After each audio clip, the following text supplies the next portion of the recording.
बंदी छोड़ सतगुरु रामपाल जी परमेश्वर जी की जय हो। परमपिता परमात्मा सारी सृष्टि के रचनहार कुल मालिक असंख्य ब्रह्मांडों के स्वामी जगत गुरु तीनों लोकों में प्रवेश करके सबका धारण पोषण करने वाले राजाधिराज आत्माधार नाथों के नाथ देवों के देव महादेव सर्वेश्वर महेश्वर मृत्युंजय अजरो अमर आदि अनादि सनातनी प्रभु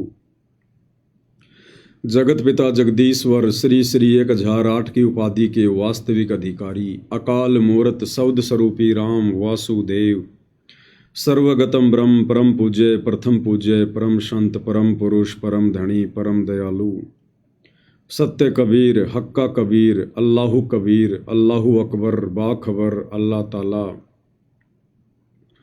जगत के तारणहार जगत के मुक्तिदाता जगत के जगन्नाथ हारे के सहारे हिंदुओं के राम मुसलमानों के अल्लाह सिखों के वाहिगुरु ईसाइयों के मसीह दया के सागर दयानिधि करुणा के सागर करुणानिधि स्वयंभू परिभू संकट मोचन कष्ट हरण मंगल करण दुख भंजन अविगत कबीर निर्विकार निर्विषम परमात्मा अलय अलेख सतगुरु आदि अनादि सतगुरु असली मर्यादा पुरुषोत्तम असली राम असली कृष्ण असली घनश्याम असली मुरारी राजाओं के राजा महाराजाओं के महाराजा शहंशाहों के शहंशाह सम्राटों के सम्राट भगवानों के भगवान अल्लाहों के अल्लाह प्रभुओं के प्रभु मसीहाओं के मसीह सच्चे वाहिगुरु बाबाओं के बाबा पीरों के पीर सेठों के सेठ जगत सेठ सावड़सा सेठ सर्वगुण संपन्न अनंत कोटि कलाओं के स्वामी अनंत कोटि ब्रह्मांडों के नायक योगियों में महायोगी ध्यानियों में महाध्यानी सिद्धों में परम सिद्ध ज्ञानियों में तत्वज्ञानी ब्रह्म ज्ञानी महाज्ञानी परम ज्ञानी सर्वश्रेष्ठ ज्ञानी विज्ञानी युवा कबीर समृत कबीर असमवात अमित ओजा सच्चे रहनुमा करीम अल्लाह सुभान अल्लाह दुनिया के अंतिम पैगंबर 8 सितंबर 1951 से गांव धनाना जिला सोनीपत हरियाणा भारतवर्ष की पावन भूमि पे प्रकट रियल कल्कि भगवान श्री नारायण साकार हरि श्री बाबा साहेब नूर अनंत परमात्मा सच्चे दरवेश सच्चे बाखबर संत श्रोमणी सतगुरु रामपाल जी परमेश्वर जी के चरण कमल में साध संगति से जुड़े हुए देश विदेश से आप और हम सभी सत्सेवक भाई बहनों का अनंत कोटि दंडवत प्रणाम। सत्साई भाई और बहनों, बहुत बड़ी दया बहुत बड़ी मेहर पूज्य गुरुदेव भगवान की सतगुरु रामपाल जी परमेश्वर जी की, जिनके शुभ आशीर्वाद से विशेष आशीर्वाद से साध संगति से जुड़े हुए आप और हम सभी सत्सेवक भाई बहन पूज्य गुरुदेव भगवान के तत्व ज्ञान को आधार बनाकर हर प्रकार से संघर्ष करते हुए मर्यादाओं में रहते हुए अपनी आत्मा के कल्याण हेतु भक्ति मार्ग पर दृढ़ता के साथ निरंतर आगे की ओर बढ़ रहे हैं।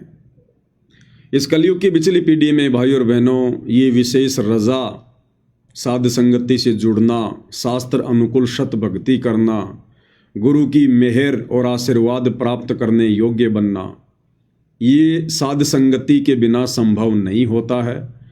और कबीर परमात्मा सतगुरु रामपाल जी की विशेष VVIP दया के बिना साध संगति से जुड़ना मुमकिन नहीं होता है। तो हम जितने भी भाई बहन परमेश्वर रामपाल जी की लाखों की संगत में से साध संगति से जुड़े हुए हैं, ये इस बात का प्रतीक है कि पूज्य गुरुदेव भगवान आप और हम सभी आत्माओं पर मेहरबान है। उनकी छप्पर फाड़ दया है, रजा है, मेहर है, और इसको भाई और बहनों हमने इसी प्रकार से बना कर रखना है। देखो भाई और बहनों, भक्ति तो पूरी दुनिया ही कर रही है। कोई व्यक्ति जिस भी पंथ में जुड़ा हुआ है, जिस भी संत के साथ जुड़ा हुआ है, या वैसे कोई मनमुखी साधना करता है, कोई मंदिर में चर्च में गुरुद्वारे में जाता है, तो भाई और बहनों वो अपनी साधना को श्रेष्ठ साधना मानकर ही कर रहे हैं। परमात्मा कहते हैं जिस दिन उनको ये पता चल जाएगा कि जो साधना तुम कर रहे हो वो अश्रेष्ठ है, उस दिन वो उसे त्याग देगा। एक कसाई भी तब तक ही जीव हत्या करता है जब तक उसे ये लगता है कि जो कर्म मैं कर रहा हूं वो श्रेष्ठ कर्म है, और जिस दिन उसे ज्ञान हो जाता है कि जो कर्म मैं कर रहा हूं ये तो बहुत घटिया कर्म है, उसके बाद उस हाथ से वो करद नहीं उठा सकता। तो भक्ति तो भाई और बहनों पूरी दुनिया ही कर रही है, लेकिन जो श्रेष्ठ भक्ति, सर्वश्रेष्ठ भक्ति परमेश्वर ने आप और हम आत्माओं को बख्शी है, साध संगति से जुड़ी हुई आत्माओं को, भाई और बहनों, इसके लिए हमारे पास में शब्द नहीं है जो हम पूज्य गुरुदेव भगवान का धन्यवाद कर सकें। ऐसी अनमोल रजा उन्होंने अपनी लाखों की संगत में से बख्शी है। तो भाई और बहनों, कल 8 सितंबर का दिन है और कल का ये दिन पूरे विश्व के लिए बहुत ही महत्वपूर्ण है, बहुत ही पाक और पवित्र दिन है, क्योंकि 8 सितंबर 1951 के दिन इस भारतवर्ष की पवित्र भूमि पर कलयुग की बिचली पीढ़ी में वो परम शक्ति, वो महापुरुष प्रकट हुए पूरी दुनिया के आत्म कल्याण के लिए।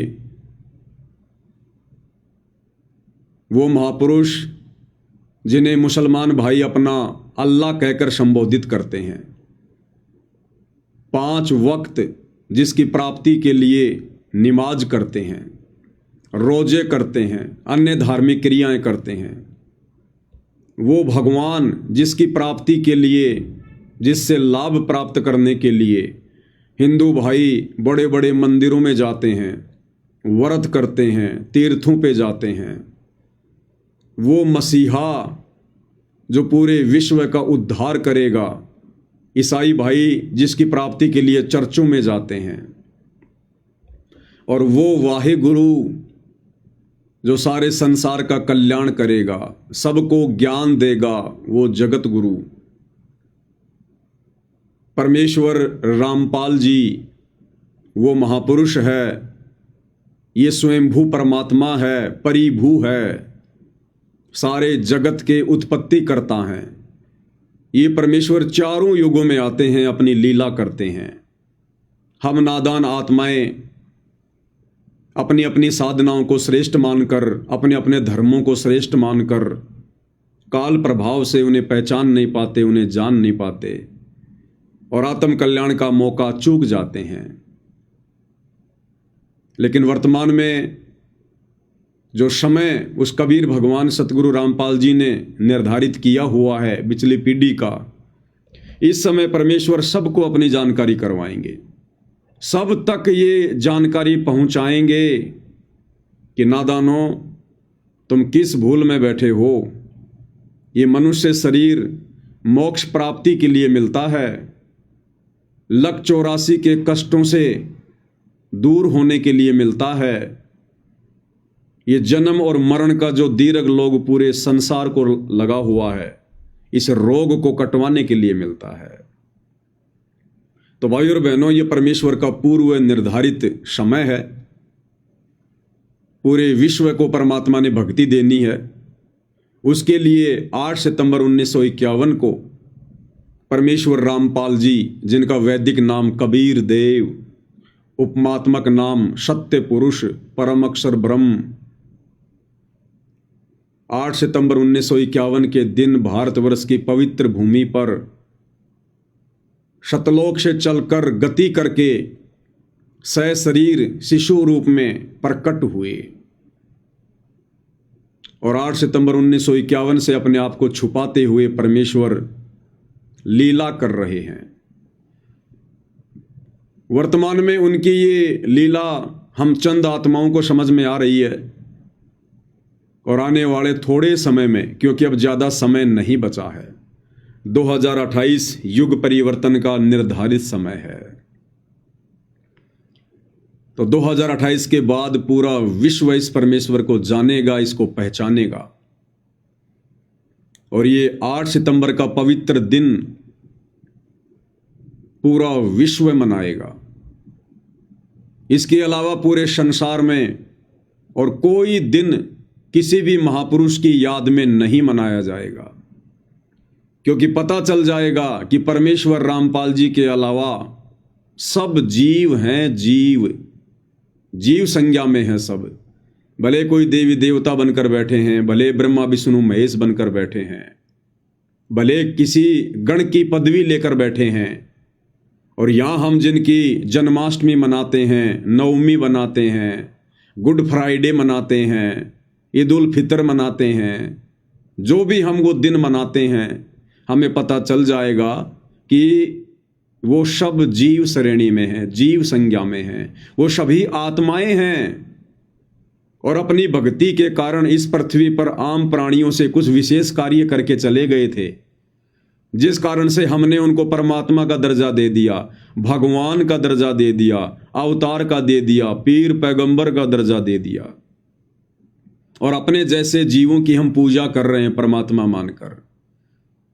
तो जब ये ज्ञान परमेश्वर रामपाल जी से प्राप्त करके पूरे विश्व को इस बात का पता चलेगा, उसके बाद भाइयों और बहनों, जैसे आज वर्तमान में हमारी आंखें खुली हैं, ऐसे ही पूरे विश्व की आंखें खुलेंगी और पूरा विश्व केवल 8 सितंबर के दिन परमेश्वर रामपाल जी का सतगुरु प्रकट दिवस ही मनाएगा, क्योंकि इनके अलावा सभी जीव हैं, सब जीव हैं, इनके अलावा जितने भी देव महादेव हैं सब जीव हैं। तो भाइयों और बहनों, आप और हमारा कितना बड़ा सौभाग्य कि विश्व तो इस गूढ़ रहस्य को आने वाले समय में जानेगा, और हम पिछले कई वर्षों से इस पवित्र दिन को यादगार के रूप में मनाते हुए आ रहे हैं कि 8 सितंबर के दिन इस कबीर भगवान ने इस पृथ्वी पर प्रकट होकर हम नीचों के आत्म कल्याण के लिए जो संघर्ष किया है वो अवर्णनीय है, अकथनीय है, अकल्पनीय है। भाइयों और बहनों, आज से पहले जितने भी महापुरुष हुए हैं, जितने भी अवतार हुए हैं, उनके रहते सहते किसी ने भी उनकी जन्माष्टमी नहीं मनाई, उनका अवतरण दिवस नहीं मनाया, उनका जो प्रकट दिवस वो माना करते थे कि हमारे भगवान प्रकट हुए हैं, वो प्रकट दिवस नहीं मनाया। क्योंकि काल प्रेरणा से इस गंदे लोक की गंदी रीति है कि जब जब कोई महापुरुष धरती पर आता है तो दुनिया वाले उसे पहचान नहीं पाते हैं, अपने जैसा मानते हैं, और जो फायदा उनसे उठाना चाहिए, उनसे अच्छा व्यवहार करके, उनके ज्ञान को ग्रहण करके, उनके सत्संग सुन के, वो हम नहीं कर पाते हैं। और उनके जाने के बाद, उनके शरीर छोड़ने के बाद, मुर्दा की श्रेणी में आने के बाद, फिर हम लोग उनकी मूर्तियां बना बना के, उनके चित्र बना बना के फिर वो दिन मनाएंगे कि इस दिन वो महापुरुष धरती पर आए थे, ये दिन उनका जन्मदिन है, ये उनकी जयंती है, ये उनकी नवमी है। लेकिन उसके बाद भाइयों और बहनों क्या फ़ायदा, हमें क्या मिलना उसके बाद? अरे वो महापुरुष तो चले गए जो जड़ी बूटी लेकर आए थे आप और हमें देने के लिए, लेकिन हम नादान उनको पहचान नहीं पाए। अब उनके चले जाने के बाद पीछे से गुण गाने से क्या फ़ायदा? लेकिन वर्तमान में परमेश्वर रामपाल जी दुनिया की इस भूल को मिटाएंगे, और परमेश्वर रामपाल जी के जाने के बाद तो दुनिया 8 सितंबर को मनाएगी। उनके रहते सहते भी ये पूरी दुनिया इस पवित्र दिन को 2028 के बाद मनाना शुरू करेगी। तो भाई और बहनों, कल वो पवित्र दिन आ रहा है जिस दिन हमारे पूज्य गुरुदेव भगवान, सारी सृष्टि के मालिक, इस भारत देश की पवित्र भूमि पर आए, प्रकट हुए। जैसा कि उनके गुण में लिखा हुआ है कि परमात्मा प्रकट ही होते हैं, परमात्मा किसी माँ के गर्भ से जन्म नहीं लेते हैं, वे स्वयंभू हैं, परिभू हैं। तो कल आप और हम सब के लिए बहुत ही शुभ दिन है। शुभ दिन का मतलब परमेश्वर हमारे आत्म कल्याण के लिए आए। इस पवित्र भूमि को परमेश्वर ने और अधिक पाक और पवित्र बना दिया अपने चरण कमल रखकर, और उन्होंने हमें अपने समकालीन जन्म दिया ताकि हम उनसे भक्ति लेकर अपना आत्म कल्याण करवा सकें। इसलिए कल का दिन सभी भगत भाई बहनों के लिए जो जो भाई बहन परमेश्वर रामपाल जी की शरणागत हो चुके हैं उनके लिए बहुत ही शुभ दिन है। और इस दिन को हमने किस प्रकार से मनाना है, आप भाई बहनों को हर वर्ष वीडियो बना के समझाया जाता है। हमने दुनिया वालों की तरह कोई विशेष सांसारिक खुशियां नहीं मनानी है। हमने कोई गाने वाने नहीं बजाने, डीजे वाजे नहीं बजाने, दुनिया भर का फालतू का डेकोरेशन, फूल वाल हमने ये नहीं लगाने हैं, गुब्बारे वगैरह नहीं लगाने हैं, कोई आडंबर विशेष नहीं करना है, कोई पाखंड नहीं करना है, कोई दिखावा नहीं करना है। 8 सितंबर के दिन हमने सर्वप्रथम गीता जी अध्याय 3 श्लोक नंबर 13 के अनुसार परमपिता परमेश्वर स्वयंभू परिभू रामपाल जी भगवान को भोग लगाना है। और भोग की जो प्रक्रिया है, दास निवेदन करेगा सभी भाई बहन या तो 10 बजे से पहले या फिर 11 बजे से पहले पहले जरूर लगाएं। अगर हम 10 बजे शुरू करेंगे तो 1 घंटे में परमेश्वर जी को आसानी से भोग लगेगा, क्योंकि लगभग 45 मिनट के आसपास भोग की आरती है। फिर भोग की आरती के बाद हम पूज्य गुरुदेव भगवान की आरती भी उतारते हैं 5 दीपक वाली थाली के साथ में, उनकी स्तुति करते हुए।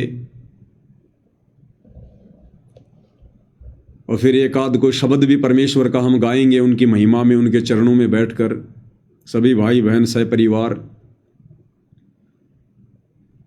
और इससे पहले दास निवेदन करेगा कि परमेश्वर जी को भोग लगाने से पहले हम सभी भगत भाई बहन थोड़ा जल्दी उठकर,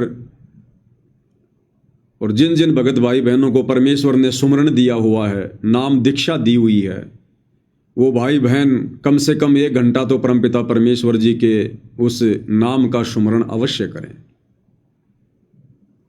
क्योंकि फिर बाद में इतना समय मिले ना मिले, क्योंकि भाई बहन भोग लगाएंगे फिर परमात्मा की महिमा में लग जाएंगे, फिर दिल में वैसे भाई बहन कोई आधा घंटा के लिए, कोई 1 घंटे के लिए परमेश्वर की महिमा को प्रकट करने के लिए किसी भी पॉइंट को लेकर लाइव आएंगे, तो बाद में हमें इतना समय मिले ना मिले।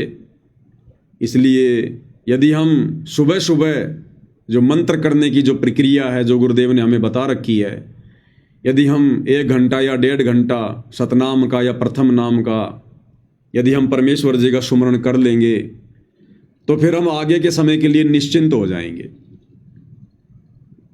हमारे मन में विशेष वो चीज़ फिर बार बार नहीं आएगी कि भाई सुमरण करना है, सुमरण करना है, सुमरण करना है।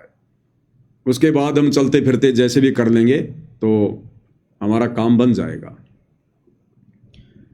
और 10 या 11 बजे तक परमपिता परमेश्वर जी को सभी भाई बहन भोग लगाएं।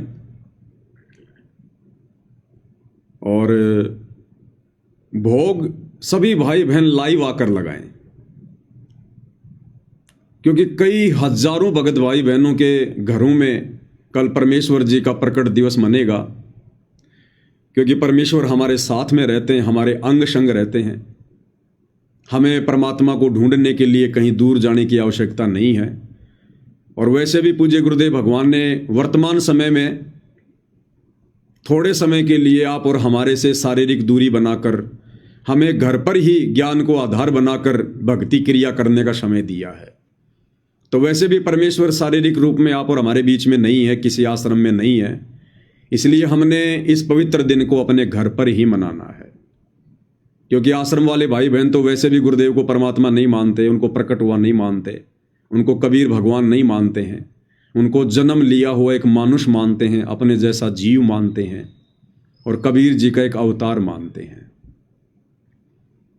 तो हम भगत भाई बहनों ने, भले ही वो हमारे गुरु भाई बहन हैं, लेकिन यदि उनके और हमारे आध्यात्मिक विचार मेल नहीं खाते हैं तो फिर हमने उनकी संगति नहीं करनी चाहिए। और परमात्मा भी कहते हैं, कबीरा तहाँ जाइए रह संतन की प्रीत, इष्ट मिले और मन मिले, मिले सकल रस रीत।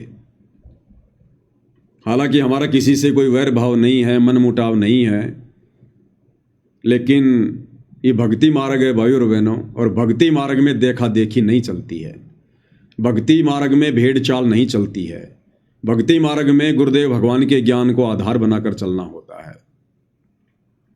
तो हमने भक्तों को देखकर भी नहीं चलना है, उन भक्तों को जो भगत परमेश्वर के वचन के विपरीत चल रहे हों, क्योंकि हमने परमात्मा प्रसन्न करना है, गुरु भगवान प्रसन्न करना है।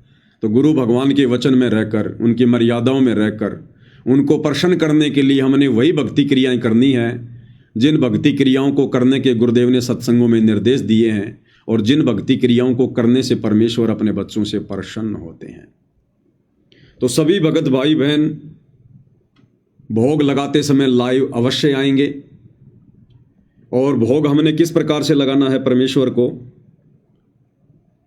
जैसे आप सभी भाई बहन अपने अपने घरों में भोग लगाएंगे, तो किसी ने परमेश्वर के लिए कोई टेबल का इंतजाम कर रखा होगा, किसी ने कोई आसन लगा रखा होगा, किसी ने कोई सोफा लगा रखा होगा, या किसी ने कोई बेड लगा रखा होगा। और जैसे भी हमारी आर्थिक स्थिति है, हमारी श्रद्धा है, उस हिसाब से सभी भगत भाई बहनों ने कल 8 सितंबर को परमेश्वर को भोग लगाने के लिए तरह तरह के व्यंजन भी बनाए हैं, अपने घर पर ही तैयार किए हैं, क्योंकि हम बाजार से बनी हुई कोई भी मिठाई ना हम खाते हैं, ना अपने भगवान को भोग लगाते हैं। अपने घर पर बनाते हैं, उसके बाद परमेश्वर को भोग लगाते हैं। तो आपने सारा सब कुछ सामान बनाकर अपनी रसोई में रख लिया, बिल्कुल तैयार। उससे पहले आप अपने गुरुदेव भगवान का आसन लगाइएगा, परमात्मा से प्रार्थना कीजिए कि ये परमेश्वर, आप जी का आसन तैयार है, आप जी विराजमान होने की कृपा करें परमात्मा, हम नीचों को आप जी कृतार्थ करें। तो परमेश्वर तो भाई और बहनों कहते हैं, साधु भूखा भाव का, धन का भूखा नाई, जो कोई धन का भूखा वो साधु भी नाई। तो ये तो अनंत कोटि कलाओं के स्वामी हैं, गरीब सब पदवी के मूल हैं, सकल सिद्धि हैं तीर, और दास गरीब सतपुरुष बजो, अविगत कला कबीर। ये वो परम शक्ति है। इस विश्व की लगभग 800 करोड़ जनसंख्या है, और परमेश्वर रामपाल जी वो परम शक्ति है, उन सिद्धियों के स्वामी हैं। ये परमात्मा चाहें तो 8 करोड़ की जनसंख्या के साथ में, एक एक व्यक्ति के साथ में 8 करोड़ रूप बनाकर बैठ सकते हैं, प्रकट हो सकते हैं। ये वो परमात्मा है। जिस प्रकार सूर्य सर्वत्र होता है, सूर्य यदि आप पाकिस्तान में जाकर देखोगे तो वहां के लोगों को भी लगेगा कि सूर्य केवल हमारे ऊपर ही है, हमारे पास में है। ऐसा लगेगा जैसे 1 या 2 किलोमीटर दूर है हमसे। हिंदुस्तान में देखोगे तो वही सूर्य हिंदुस्तान वालों को लगेगा कि बिल्कुल हमारे पास में है, और वो एक ही सूर्य पूरे विश्व को प्रकाश दे रहा है, और ऐसा लगता है जैसे वो सूर्य सबके समीप है। इसी प्रकार ये परमात्मा परमेश्वर रामपाल जी, ये अपनी सभी आत्माओं के साथ में रहते हैं, और इनकी शक्ति तो सृष्टि के कण कण में है। जिस प्रकार सूर्य एक जगह है, सबको दिखाई दे रहा है, इसके बावजूद उनका जो प्रकाश है वो सर्वत्र है। वो गर्मी पाकिस्तान को भी दे रहा है, गर्मी हिंदुस्तान को भी दे रहा है, गर्मी अमेरिका को भी दे रहा है। तो ये परमेश्वर हैं भाई और बहनों, इनकी गति का कोई वार पार नहीं है। नामा और रैदास रसीला, कोई न जाने अवगत लीला। वर्तमान में परमेश्वर ने हमें -1 लाख % भी ज्ञान नहीं दिया। -1 लाख % भी। ये वो परमात्मा है, इसकी वो महिमा है। केवल हमें इतना ही ज्ञान दिया है कि बस हम अपना आत्म कल्याण करवा सकें। इनकी गति को कोई नहीं जान सकता, सतलोक जाने के बाद भी कोई नहीं जान सकता, अगम लोक अलख लोक जाने के बाद भी इनके सामर्थ्य से पूर्णतया कोई परिचित नहीं हो सकता। सृष्टि में हो ही नहीं सकता किसी भी तरीके से। अगर कोई इनके सामर्थ्य से परिचित हो गया पूर्णतया, तो वो भी फिर इनके बराबर ही हो जाएगा, और इनके बराबर कोई हो नहीं सकता भाई और बहनों, क्योंकि परमेश्वर पूरी सृष्टि के एक ही हैं। बाकी लीला परमेश्वर जो चाहें सो कर सकते हैं। तो सभी भाई बहन परमेश्वर जी के लिए जो भोग प्रसाद हम बनाएंगे उसको अपना रसोई में ढक के रख दीजिएगा। उधर परमेश्वर जी का आसन लगा दीजिएगा, और जो 5 दीपक वाली थाल है आप उसको तैयार कीजिएगा, उसको प्रज्वलित कीजिए और आपके परिवार में जितने भी मेंबर हैं, नाम उपदेशी हैं, 1 2 3 4 5 जितने भी, आप सबसे पहले 5 दीपक वाली थाली के साथ में मंगलाचरण के साथ में परमपिता परमेश्वर जी की आरती उतारिए। 2 या 3 मिनट में मंगलाचरण पूरा हो जाएगा। मंगलाचरण के बाद में समर्थ साहिब रत्नो जागर सत्य पुरुष मेरे सुख के सागर, ये 9 वाणियाँ बोलते हुए भी हमने परमेश्वर जी की आरती उतारनी है। उसके बाद में हमने 2 वाणियाँ बोलते हुए कि कर जोड़ूं विनती करूं धरूं चरण पर शीस, सतगुरु रामपाल जी परमेश्वर जी ने दियो नाम बख्शीस, कोटि कोटि सिजदा करूं कोटि कोटि प्रणाम, चरण कमल में राखियो बांदी जाम गुलाम। इन 2 वाणियों के साथ हमने परमेश्वर को अष्टांग दंडवत करना है। उसके बाद उस पूजा की थाली को आप जी अपनी रसोई में या कहीं भी आप उसको रख दीजिएगा, दरबार से बाहर जहाँ परमेश्वर को भोग लगेगा वहाँ से बाहर थाली को रख दीजिएगा। और फिर रसोई घर से परमेश्वर जी का जो भोग प्रसाद है उसको आया है बंजारा केशव आया है, इस वाणी के साथ में आप जी रसोई से परमेश्वर जी को समर्पित कीजिएगा जहाँ आपने आसन लगा रखा है। और लाइव वीडियो यदि आपके परिवार में 1 से अधिक मेंबर हैं, नाम उपदेशी हैं, तो परिवार का कोई भी एक सदस्य लाइव उसको जो है वो चलाता रहेगा। और इस प्रकार से हमने परमपिता परमेश्वर जी को भोग लगाना है। और भोग लगाने के बाद भाइयों और बहनों, क्योंकि परमात्मा का विधान है कि ज़्यादा भी नहीं तो कम से कम वर्ष में 1 बार पाठ प्रकाश का संकल्प अवश्य करना चाहिए। तो वर्तमान में गुरुदेव भगवान की गैर हाजिरी में हम सभी भगत भाई बहन इस विधान को फॉलो करते हुए और परमेश्वर जी को भोग लगने के बाद सभी भगत भाई बहन परमात्मा जी के चरणों में बैठकर घुटने टेक कर और पाठ प्रकाश का संकल्प करेंगे। परिवार में 2 सदस्य हैं तो वो दोनों अपना अलग अलग संकल्प करेंगे। यानी एक परिवार में यदि 5 उपदेशी हैं तो एक पाठ संकल्प से बात नहीं बनेगी। 5 आत्माओं ने अपना अपना पाठ संकल्प करना है। कैसे करना है? जमीन पर जैसे हम दंडवत करने के लिए घुटने टेकते हैं, घुटने टेक कर परमेश्वर के आगे हाथ जोड़कर गर्दन झुकाकर और ये सोचकर कि सामने कोई फोटो नहीं है, सामने कोई प्रतिमा नहीं है, प्रतिमा तो केवल एक यादगार है, सामने साक्षात सूक्ष्म रूप में हमारे गुरुदेव भगवान बैठे हुए हैं। और परमात्मा से हमने अर्ज करनी है कि हे परमपिता परमात्मा, सारी सृष्टि के मालिक पूज्य गुरुदेव भगवान, आपका दास या दासी आप जी के चरण कमल में पाठ प्रकाश का संकल्प लेती है। हे परमेश्वर, मुझे तुच्छ के इस पाठ प्रकाश के संकल्प को स्वीकार कीजिएगा। हे गुरुदेव भगवान, जब आप अपनी लीला समाप्त करके आश्रम में आ जाएंगे या जहाँ भी आएंगे, उस समय परमेश्वर पाठ प्रकाश की जो भी राशि आप जी कहेंगे वो आपके कर कमल में समर्पित कर दी जाएगी। हे परमेश्वर, आप सदा हमारे साथ रहिएगा। हे परमात्मा, इस दास या दासी को भगत बनाने की दिशा में निरंतर आगे बढ़ाइएगा।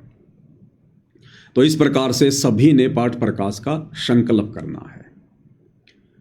और उसके बाद में जैसे भी आप परमात्मा की महिमा करना चाहिए, उस लाइव को काटकर, क्योंकि एक लाइव तो केवल हमारा भोग तक ही समर्पित रहेगा, केवल भोग तक। जैसे ही भोग लग गया, भोग के बाद परमात्मा की हमने आरती उतार दी, तो वो लाइव हम समाप्त कर देंगे। फिर जब हम पाठ प्रकाश का संकल्प करेंगे, उस समय भी सभी भगत भाई बहन लाइव आएंगे। यानी परिवार का एक सदस्य लाइव चलाएगा, बाकी भाई बहन पाठ प्रकाश का संकल्प करेंगे। तो मुश्किल से 3-4 मिनट की ये प्रोसीजर है। उसके बाद उस लाइव को समाप्त कर दें और जो भाई लाइव बना रहा था फिर वो भी अपना अलग से परमात्मा को पाठ का संकल्प कर लेगा। उसके बाद में फिर तीसरी बार लाइव आएंगे। तीसरी बार में सभी भगत भाई बहन बैठकर, और विशेषकर सत्सेवक भाई बहनों के घरों में तो सतगुरु महिमा की पुस्तक पहुंची गई है। तो परमात्मा के 1 या 2 शब्द जो भी आपको अच्छे लगें, प्यारे लगें, जिनको आसानी से आप जी परमेश्वर जी के चरणों में समर्पित कर सकते हैं अपनी आत्मा के कल्याण के लिए, तो 1 या 2 शब्द भाई बहन बैठकर अवश्य सतगुरु की महिमा में गाएं। और यदि आपके परिवार के जो अन्य सदस्य हैं, जो अनुपदेशी हैं, जिन्होंने ना नाम दीक्षा ली है ना कोई संकल्प लिया है, यदि वो परमेश्वर जी की भोग आरती में प्रकट दिवस में शामिल होना चाहते हैं, वो भी यदि परमात्मा की आरती उतारना चाहते हैं, तो भाई और बहनों उनसे आप एक प्रार्थना ज़रूर करें कि भाई अगर नहाए नहीं तो कम से कम हाथ मुंह तो ज़रूर धो लो, कपड़े वगैरह ज़रूर चेंज कर लो, और आभूषण नहीं होना चाहिए भाई और बहनों। किसी भी प्रकार का कोई भी गहना, कोई भी आभूषण, ना सोने का, ना चांदी का, ना प्लास्टिक का, ना नकली, कुछ नहीं। अगर वे आरती में शामिल होना चाहते हैं तो ये कंडीशन रहेगी, अन्यथा भाई और बहनों एक बहुत ही गलत संदेश आ जाएगा, बहुत ही गलत संदेश आएगा। तो उनसे गहने वगैरह ज़रूर उतरवा दें कि भाई आप बाद में चाहे अपने पहन लेना, हमें कोई ऑब्जेक्शन नहीं है, लेकिन परमेश्वर की आरती में यदि आपको शामिल होना है तो आपने गहने अपने उतारने पड़ेंगे सारे। जरा सा शरीर पर छोटा सा भी कोई सोने चांदी का नहीं होना चाहिए कहीं भी। और उसके बाद आप उनको भोग प्रसाद दे दीजिएगा, भंडारा कीजिएगा, कोई दिक्कत नहीं है। तो ये एक छोटी सी प्रोसीजर है जो सभी भगत भाई बहनों ने फॉलो करनी है। और जिन जिन भगत भाई बहनों के घर पर सतगुरु प्रकट दिवस मनाने की पर्याप्त व्यवस्था नहीं है, परिवार वाले ज़्यादा ही विरोध करते हैं, तो ऐसे भगत भाई बहन अपने आसपास के किसी अन्य भगत भाई बहन के यहाँ पर, जिनके विचार मेल खाते हैं, जिनके संपर्क हैं और जिनके वहाँ जाने से उनको भी कोई दिक्कत ना हो, तो ऐसे सत्सेवक भगत भाई बहनों के घरों पर वो पहले से बातचीत करके जा सकते हैं, वहाँ साथ मिलकर परमेश्वर को भोग लगा सकते हैं, उनकी महिमा कर सकते हैं। और फिर कल का सारा दिन हमने इसी प्रकार से, यानी परमेश्वर की महिमा में ही हमने व्यतीत करना है। भोग लगने के बाद फिर हम परमेश्वर के कोई शब्द वगैरह गा लें, या फिर उसके बाद जो भी अपना कार्य वगैरह है वो हम कर सकते हैं। हमारा काम 12-1 बजे तक कंप्लीट हो जाएगा। फिर भगत भाई बहन लाइव आ सकते हैं दिन में, परमात्मा के किसी भी सत्संग को लेकर, अन्य किसी पॉइंट को लेकर भाई बहनों को समझाने के लिए लाइव आ सकते हैं। तो कल की भाई और बहनों हमारी एक छोटी सी प्रोसीजर रहेगी परमपिता परमेश्वर को प्रसन्न करने की। और दूसरी बात, यदि अभी तक आप जी पूर्णतया मर्यादाओं में नहीं आ पा रहे हैं, छोटी मोटी मर्यादाओं में त्रुटि हो रही है, आप तो चाहते हैं रहना लेकिन कोई मजबूरी या कोई दबाव, कोई प्रेशर, तो हृदय से भाई और बहनों हमने परमपिता परमेश्वर जी से प्रार्थना करनी है कशक के साथ में।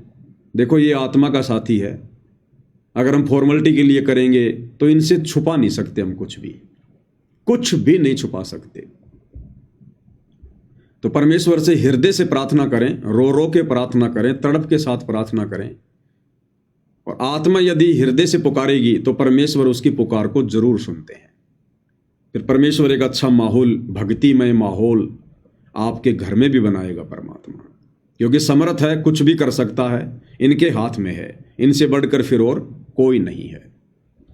और हमने इसी परमपिता परमेश्वर, कबीर देव, सतगुरु रामपाल जी का चिंतन, मनन, ध्यान सब कुछ इन्हीं का, क्योंकि इनके अलावा भाई और बहनों फिर कुछ है ही नहीं। और हमें ये मनुष्य जन्म भी इन्हीं की प्राप्ति के लिए मिला है।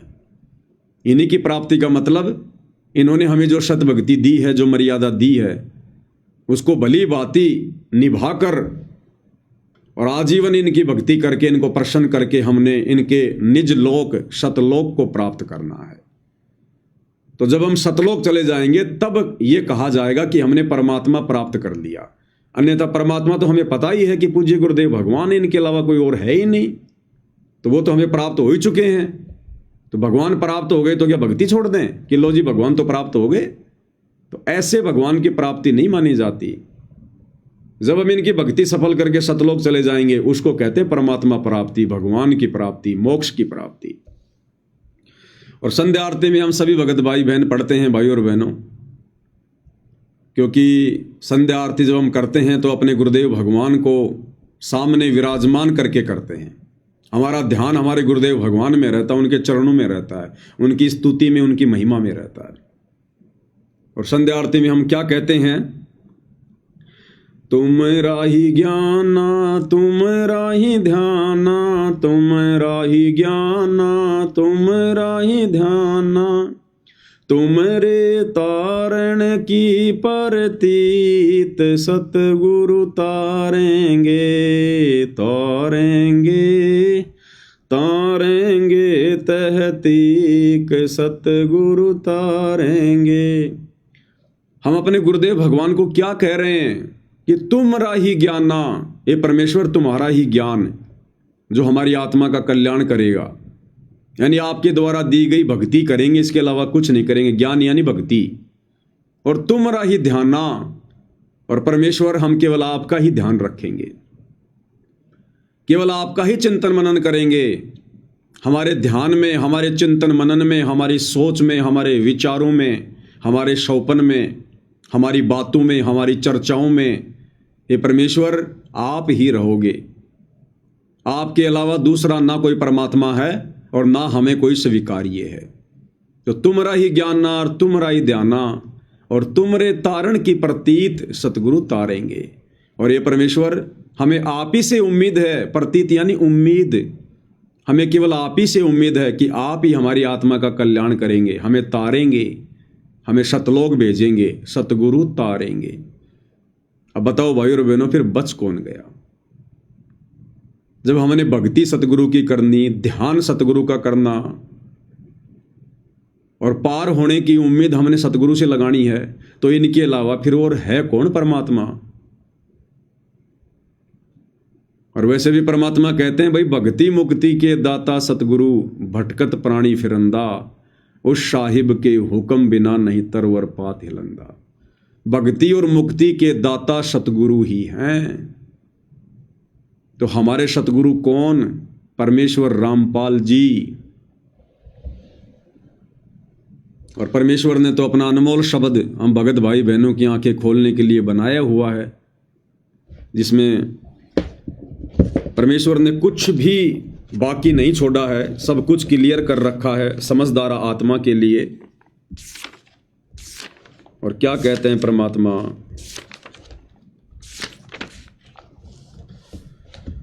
गुरु समान नहीं दाता रे जग में, गुरु समान नहीं दाता, गुरु समान नहीं दाता रे जग में, गुरु समान नहीं दाता।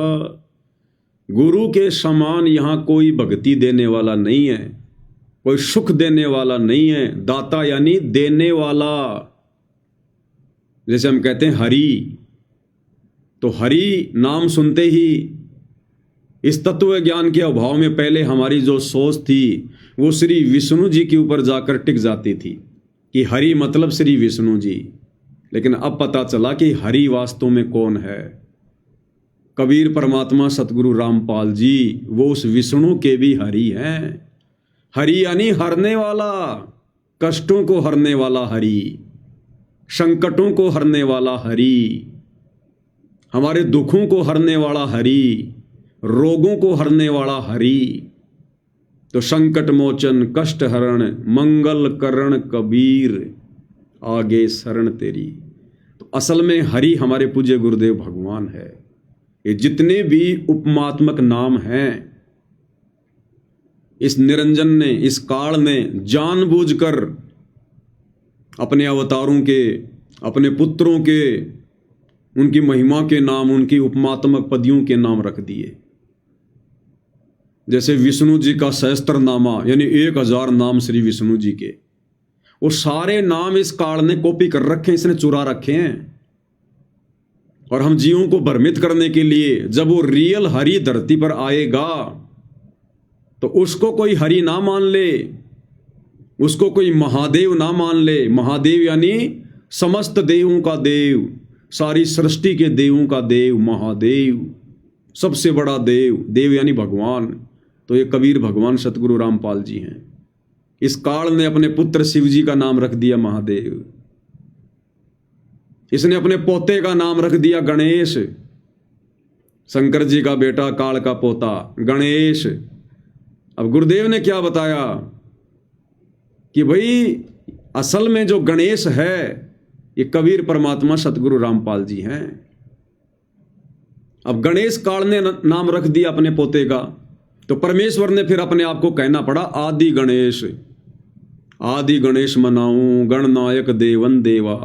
तो आदि गणेश नाम इसलिए रखा कि सबसे पहले वाला गणेश, तुम्हारे इस गणेश से भी पहले वाला गणेश।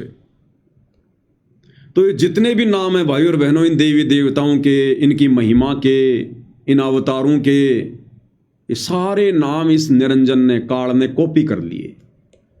इसलिए ताकि जब वो कबीर भगवान धरती पर आएगा और जब वेदों से अपनी महिमा बताएगा, सुनाएगा, तो लोगों को जल्दी से विश्वास ना हो कि नहीं नहीं जी महादेव तो शंकर जी हैं, अजी नहीं नहीं गणेश तो गणेश जी हैं। इसने हमें भ्रमित करने के लिए। तो यहां पर जो दाता है ये हमारे पूज्य गुरुदेव भगवान के लिए है, कबीर भगवान के लिए, हरि हमारे भगवान के लिए है। वस्तु अगोचर दई सतगुरु ने भली बताई बाता। वस्तु अगोचर दई सतगुरु ने भली बताई बाता। काम क्रोध कैद कर डारे लोभ के घाली ना था। गुरु समान नहीं दाता रे जग में, गुरु समान नहीं दाता। गुरु समान नहीं दाता रे जग में, गुरु समान नहीं दाता। काल करे सो हाल ही कर ले, फेर मिले ना साथा। काल करे सो हाल ही कर ले, फेर मिले ना साथा। 84 में जाए पड़ोगे, भुगतोगे दिन राता। गुरु समान नहीं दाता रे जग में, गुरु समान नहीं दाता। गुरु समान नहीं दाता रे जग में, गुरु समान नहीं दाता। यानी गुरु के समान कोई दाता है ही नहीं। दाता एक राम, भिखारी सारी दुनिया। दाता यानी कबीर, परमात्मा, परमेश्वर, परम अक्षर ब्रह्म, सत्य पुरुष, इनके अलावा और कोई भगवान नहीं है। शब्द पुकार पुकार कहते हैं, कर लो संतन साथा। शब्द पुकार पुकार कहते हैं, कर लो संतन साथा। सेवा बंदगी करो सतगुरु की, काल नवावे माथा। गुरु समान नहीं दाता रे जग में, गुरु समान नहीं। गुरु समान नहीं दाता रे जग में, गुरु समान नहीं। कहें कबीर सुनो भाई धर्मन, सकल कर्म कोटि जाता। कहें कबीर सुनो भाई धर्मन, सकल कर्म कटि जाता। पर्दा खोल मिलो सतगुरु से, पहुँचो लोक सुना था। गुरु समान नहीं दाता रे जग में, गुरु समान नहीं दाता। गुरु समान नहीं दाता रे जग में, गुरु समान नहीं। तो गुरु के अलावा भाई और बहनों कोई दाता नहीं है, कोई भगवान नहीं है। ये दुनिया तो वैसे ही काल के द्वारा भेजे गए दाताओं के चक्कर में फंसी पड़ी है। अपना अनमोल समय और समासें, अनमोल मनुष्य जीवन बर्बाद कर रही है। और चंद आत्माएं जिनको परमेश्वर रामपाल जी ने सद्बुद्धि दी, अपनी शरण में लिया, नाम उपदेश दिया, उन आत्माओं पर भी वो विशेष रजा वर्तमान में नहीं है जो आप परम सत्सेवक भाई बहनों पर परमात्मा ने बख्शी हुई है। गुरु की परमात्मा के रूप में पहचान करना, गुरु को परमात्मा मान लेना, ये भाई और बहनों संसार का सबसे कठिन काम है, सृष्टि का सबसे कठिन काम है। एक सत्संग में पूज्य गुरुदेव भगवान ने बताया कि कबीर को भगवान मानना, कौन कबीर? काशी वाला कबीर, धानक कबीर, उस कबीर को परमात्मा मानना। गुरुदेव भगवान बोले इतना कलेजा चाहिए, इतना कलेजा। और भाई और बहनों, सतगुरु रामपाल जी को कबीर मानना हृदय से, आत्मा से, इतना कलेजा चाहिए भाई और बहनों, इतना। ये आम जीवों के बस की बात नहीं है, आम आत्माओं के बस की बात नहीं है। भले सार नाम ले लिया, सार शब्द ले लिया, सतनाम ले लिया, भले 25 साल से भक्ति कर रहा है, ये उन आत्माओं के भी बस की बात नहीं है कि अपने गुरु को कबीर भगवान के रूप में स्वीकार कर लेना। उसके लिए तो हाथी के जितना कलेजा चाहिए, हाथी के जितना। कबीर को तो सबने भगवान मान लिया, जितने भी सतगुरु रामपाल जी की शरण में आ गए सबने भगवान मान लिया, कबीर भगवान, कबीर भगवान। तो कागज के कबीर को तो भगवान मानने के लिए इतना सा कलेजा चाहिए, और सतगुरु रामपाल जी ही हैं वो कबीर जो 650 साल पहले आए थे। उसके लिए भाई और बहनों इतना कलेजा चाहिए, इतना। अब ये कलेजा कोई मार्केट में थोड़ी मिलता है जो लाके तुम इसको सेट कर लोगी। ये कलेजा, इतना कलेजा तैयार करने के लिए भाई और बहनों युगों युगों के संस्कार चाहिए, मजबूत भक्ति संस्कार। इसलिए परमात्मा कहते हैं साधु सेती मस्करी चोरा नाल खुशहाल, और मल अखाड़ा जीतेंगे युगन युगन के माल। जो युगों युगों से परमात्मा की भक्ति करते आ रहे हैं, वही आत्मा इतना कलेजा रख सकती हैं। तो क्या कहते हैं गुरुदेव भगवान एक छोटे से सत्संग में कि हमारे पाप कर्म कैसे कटेंगे, और परमेश्वर ने वो प्रोसीजर साध संगतियों से शुरू करवाई है। क्या कह रहे हैं गुरुदेव भगवान?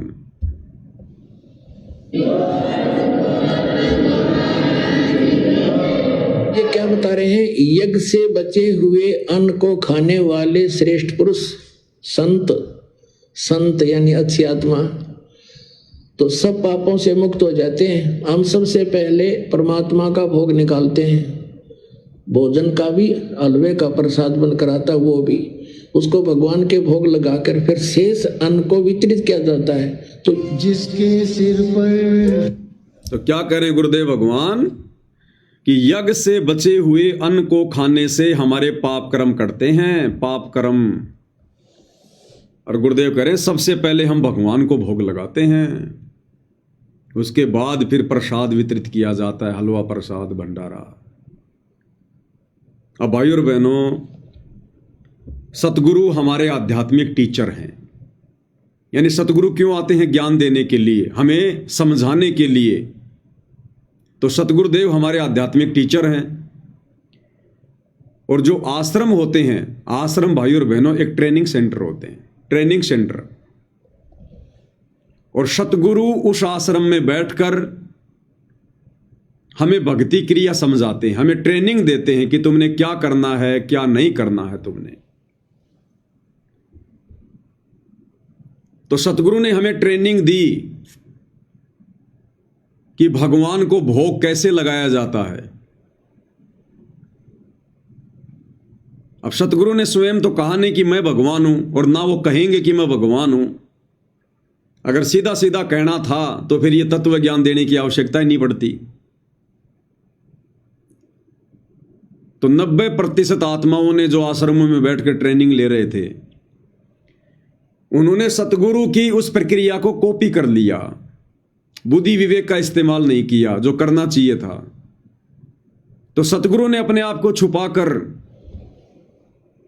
और गूगल से उठाई गई एक फोटो, जिसको दुनिया कहती है संत कबीर दास, वो दाढ़ी मूंछ वाली फोटो, उस फोटो को उठाकर गुरुदेव ने सामने रख दिया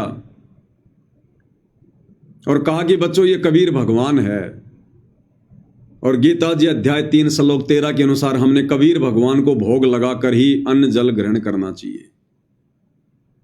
भगवान को भोग लगने से फिर यह प्रसाद बन जाता है, इससे हमारे पाप कर्म नाश होते हैं। और जब जब समागम होता था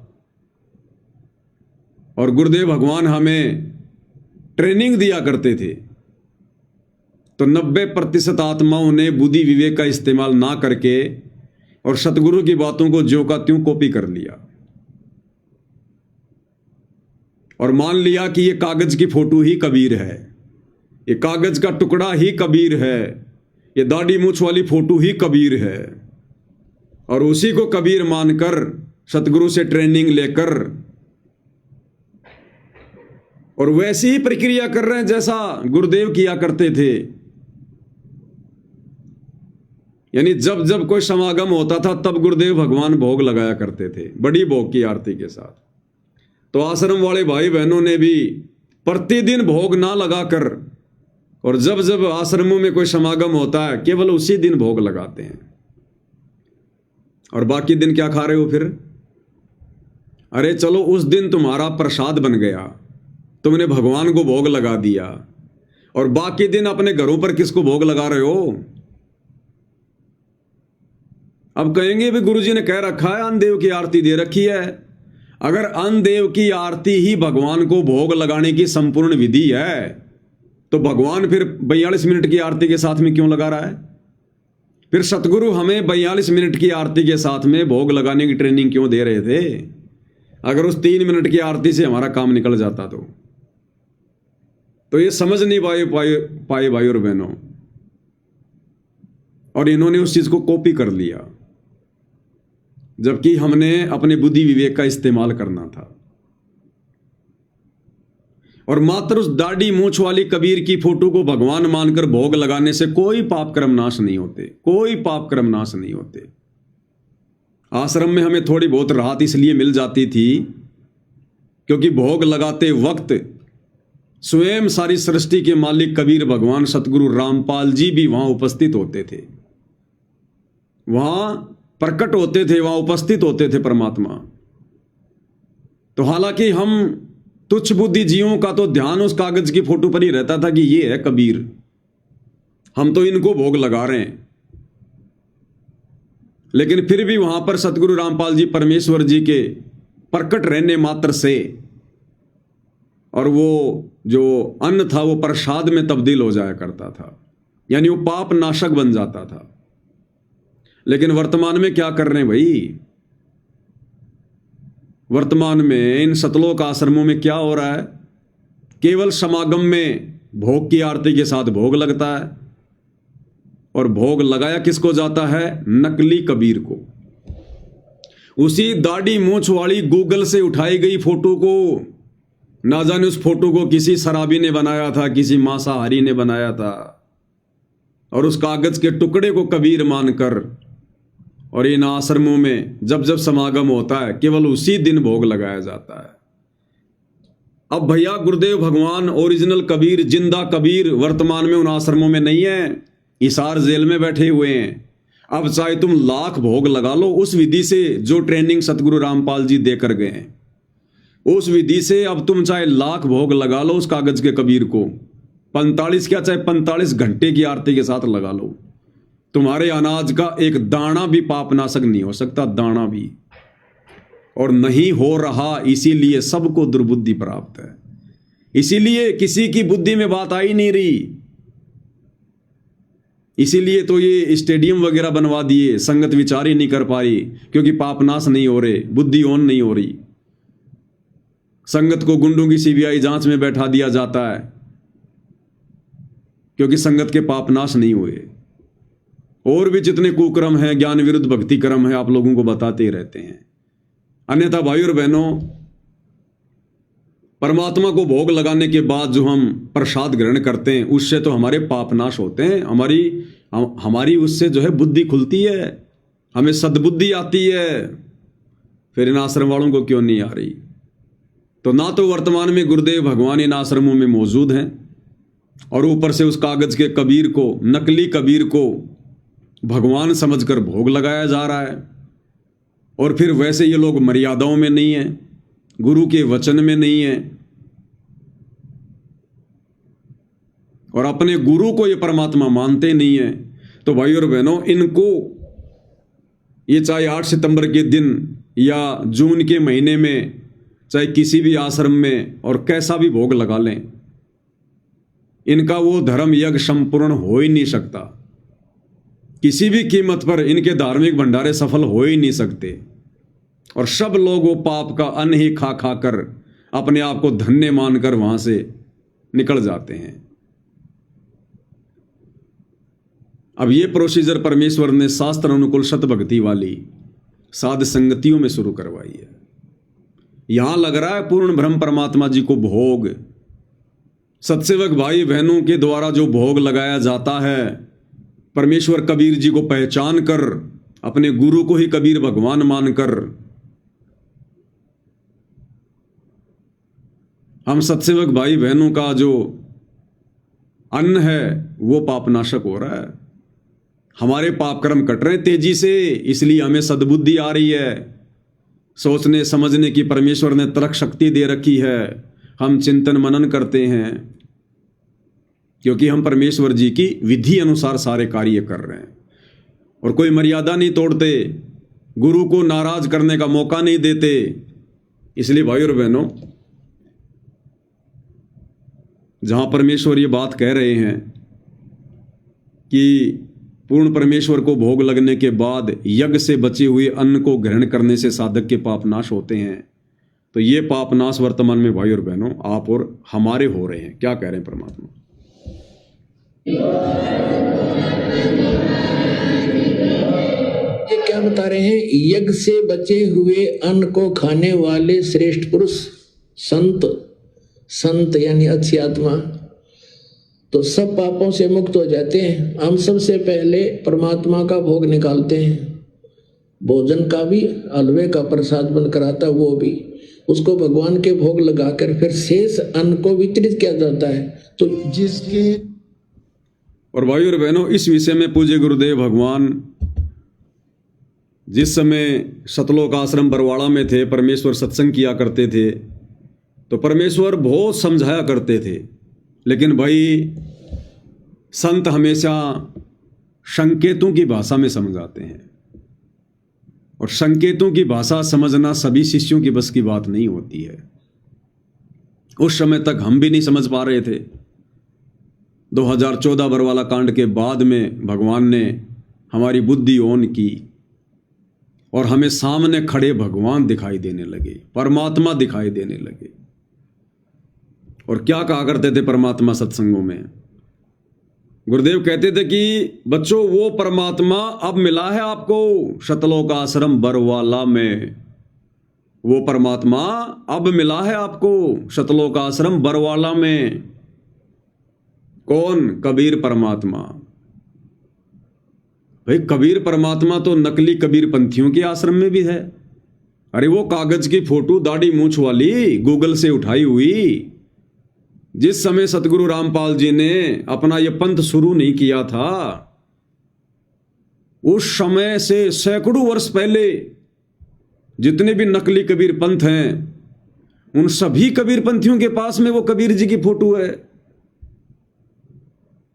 भाई बरवाड़ा आश्रम में कौन सा कबीर जी दाढ़ी मूंछ वाला बैठा था जो गुरुदेव ये कह रहे कि बच्चों अब मिला है आपको वो परमात्मा सतलोक आश्रम बरवाड़ा में?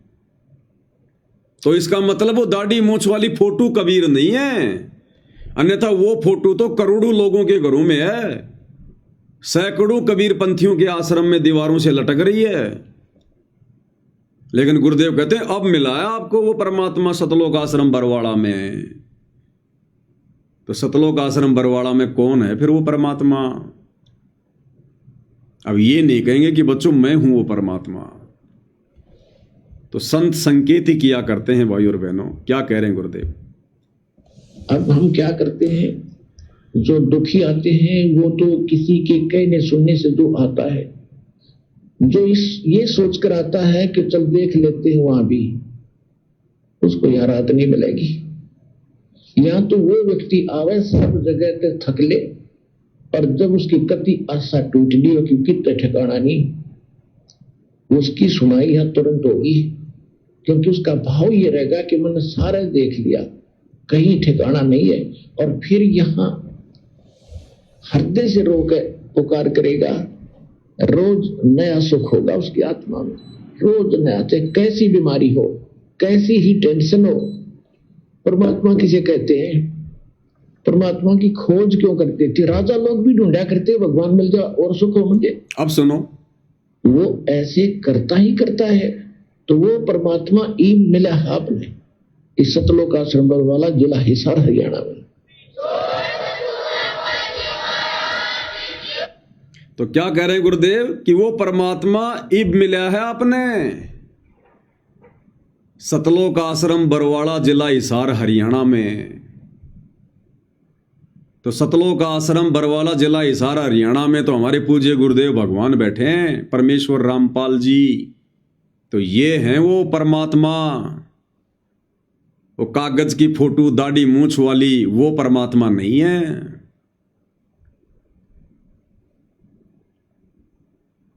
और गुरुदेव ने एक सत्संग में इसी बात को क्लियर किया है कि बच्चों, हकीकत में जीना सीखो, यथार्थ में जीना सीखो, आंख खोल कर समझना सीखो।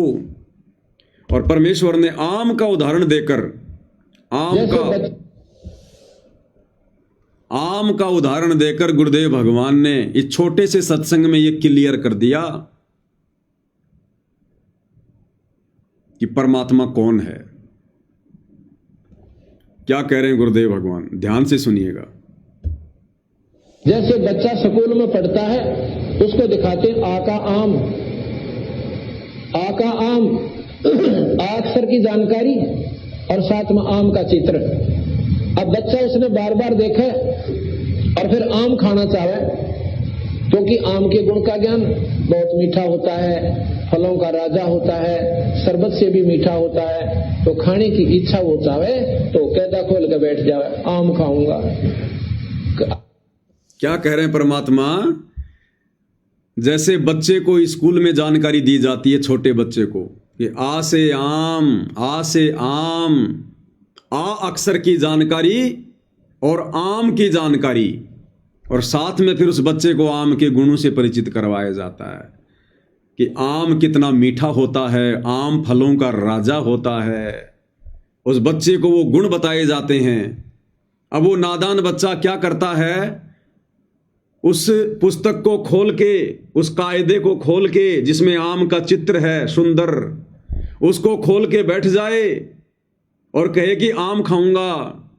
और मेरे जैसे तो कई छोटे छोटे बच्चे जब पढ़ा करते थे तो उस कायदे को खोल के आम की फोटो के बटका भी भर लिया करते थे यूं कि आम खाऊंगा, आम खाऊंगा। तो गुरुदेव भगवान कह रहे हैं कि आम ऐसे नहीं मिलेगा। फोटो वाले आम को खाने से पेट नहीं भरेगा, फोटो वाले भगवान को पूजने से पेट नहीं भरेगा, मुक्ति नहीं होगी, मोक्ष नहीं होगा। एक बार फिर से पूरा शुरू से सुनिए, फिर आगे समझाएंगे गुरुदेव। जैसे बच्चा स्कूल में पढ़ता है, उसको दिखाते आ का आम, आ का आम, अक्षर की जानकारी और साथ में आम का चित्र। जैसे हमें पूज्य गुरुदेव भगवान ने सतलोक आश्रम बरवाड़ा रूपी स्कूल में शास्त्रों को खोल खोल के, वेदों को खोल खोल के हमें बताया कि कबीर भगवान है, कबीर भगवान है, और एक दाढ़ी मूंछ वाली फोटो सामने रख दी कि ये है कबीर भगवान, ऐसा है कबीर भगवान। और यदि अब हम उस नादान बच्चे की तरह उसी कबीर की फोटो को ही भगवान मानकर पूजने लग जाएं, तो बताओ भाई और बहनों, फिर उस बच्चे में और हम भक्तों में फिर क्या अंतर हो गया? अरे गुरु ने तो फोटो दिखाकर, वेदों में कबीर का नाम दिखाकर हमें कबीर परमात्मा की जानकारी दी है। वो वेदों में लिखा हुआ वो कबीर है, वो अक्षर कबीर नहीं है। उस फोटो के अंदर जो दाढ़ी मूंछ वाली तस्वीर है वो कबीर नहीं है। उस कायदे में जो आम का चित्र है वो असल में आम नहीं है, वो तो आम का प्रतिबिंब है, उसकी एक परछाई है। हमें समझाने के लिए आम के गुणों से परिचित करवाने के लिए। और नादान बच्चा उस पुस्तक को खोल के उसके बटके भरने लग जाए कि आम खाऊंगा आम खाऊंगा, तो भैया बोलते रहो पूरी जिंदगी, उस फोटो में से वो आम निकल के बाहर नहीं आने वाला। क्या कह रहे हैं परमात्मा? जैसे बच्चा स्कूल में पढ़ता है उसको दिखाते हैं आ का आम, आ का आम, आ अक्षर की जानकारी और साथ में आम का चित्र। अब बच्चा उसने बार बार देखे और फिर आम खाना चाहे, क्योंकि आम के गुण का ज्ञान बहुत मीठा होता है, फलों का राजा होता है, शरबत से भी मीठा होता है, तो खाने की इच्छा वो चाहे तो कैदा खोल के बैठ जाए आम खाऊंगा। और कोई जानकार जिसने है वो कहा बेटा इसमें आम को ना। अब कोई जानकार है वो कहे बेटा इसमें आम को न्या, इस फोटो में आम को न्या, ये पुस्तक वाली फोटो में आम नहीं है। और फिर भी कहे नहीं नहीं, हमारे गुरुजी ने पढ़ाया है आ से आम, ये वाला आम है। इसी प्रकार हम अपने भगत भाई बहनों को जानकारी दे रहे हैं कि ये फोटो वाला कबीर आम नहीं है, ये भगवान नहीं है। और संगत वाले क्या कहते हैं, नहीं नहीं नहीं, गुरुजी ने बताया है ना, ये दाढ़ी मूछ वाला ही कबीर है, ये दाढ़ी मूछ वाला ही भगवान है।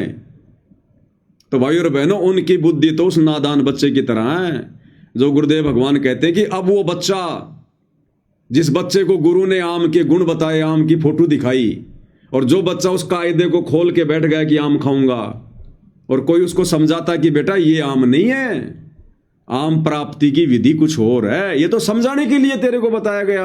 और वो कहे नहीं नहीं, हमारे गुरुजी ने यही बताया है। अच्छा वो चाहे तो कैदा खोल के बैठ जाता है, शरबत से भी मीठा होता है, तो खाने की इच्छा वो चाहे तो कैदा खोल के बैठ जाए आम खाऊंगा। और कोई जानकार जिसने है वो कहा बेटा इसमें आम को ना, ये आम नहीं है इसमें, अग्नि ये आम है। मेरे गुरुजी बताया करते हो आपका आम, ये तो मूर्ति दिखाई तेरे को भले पुरुष, ये किसने बता दिया? हमारे गुरुजी बताया करते आ का आम ना, यो ही है। हमारे गुरुजी बताया करते आ का आम, तो वो कह रहा कि नादान ये तो मूर्ति है तेरे को समझाने के लिए। तो अब हम कह रहे हैं सत्सेवक सतलोक आश्रम वाले भाई बहनों को, जो कह रहे हैं कि ये दाढ़ी मूछ वाला ही कबीर है, दाढ़ी मूछ वाला ही भगवान है, हम कह रहे हैं कि नादान ये तो गुरुजी ने मूर्ति दिखाई, अरे ये तो गुरुजी ने खाली फोटो दिखाई है, ये भगवान नहीं है। नो नो नो, गुरुजी बताया करते। फिर से सुनो भाई और बहनों, क्योंकि आम के गुण का ज्ञान बहुत मीठा होता है, फलों का राजा होता है, शरबत से भी मीठा होता है, तो खाने की इच्छा वो चाहे तो कैदा खोल के बैठ जाए आम खाऊंगा।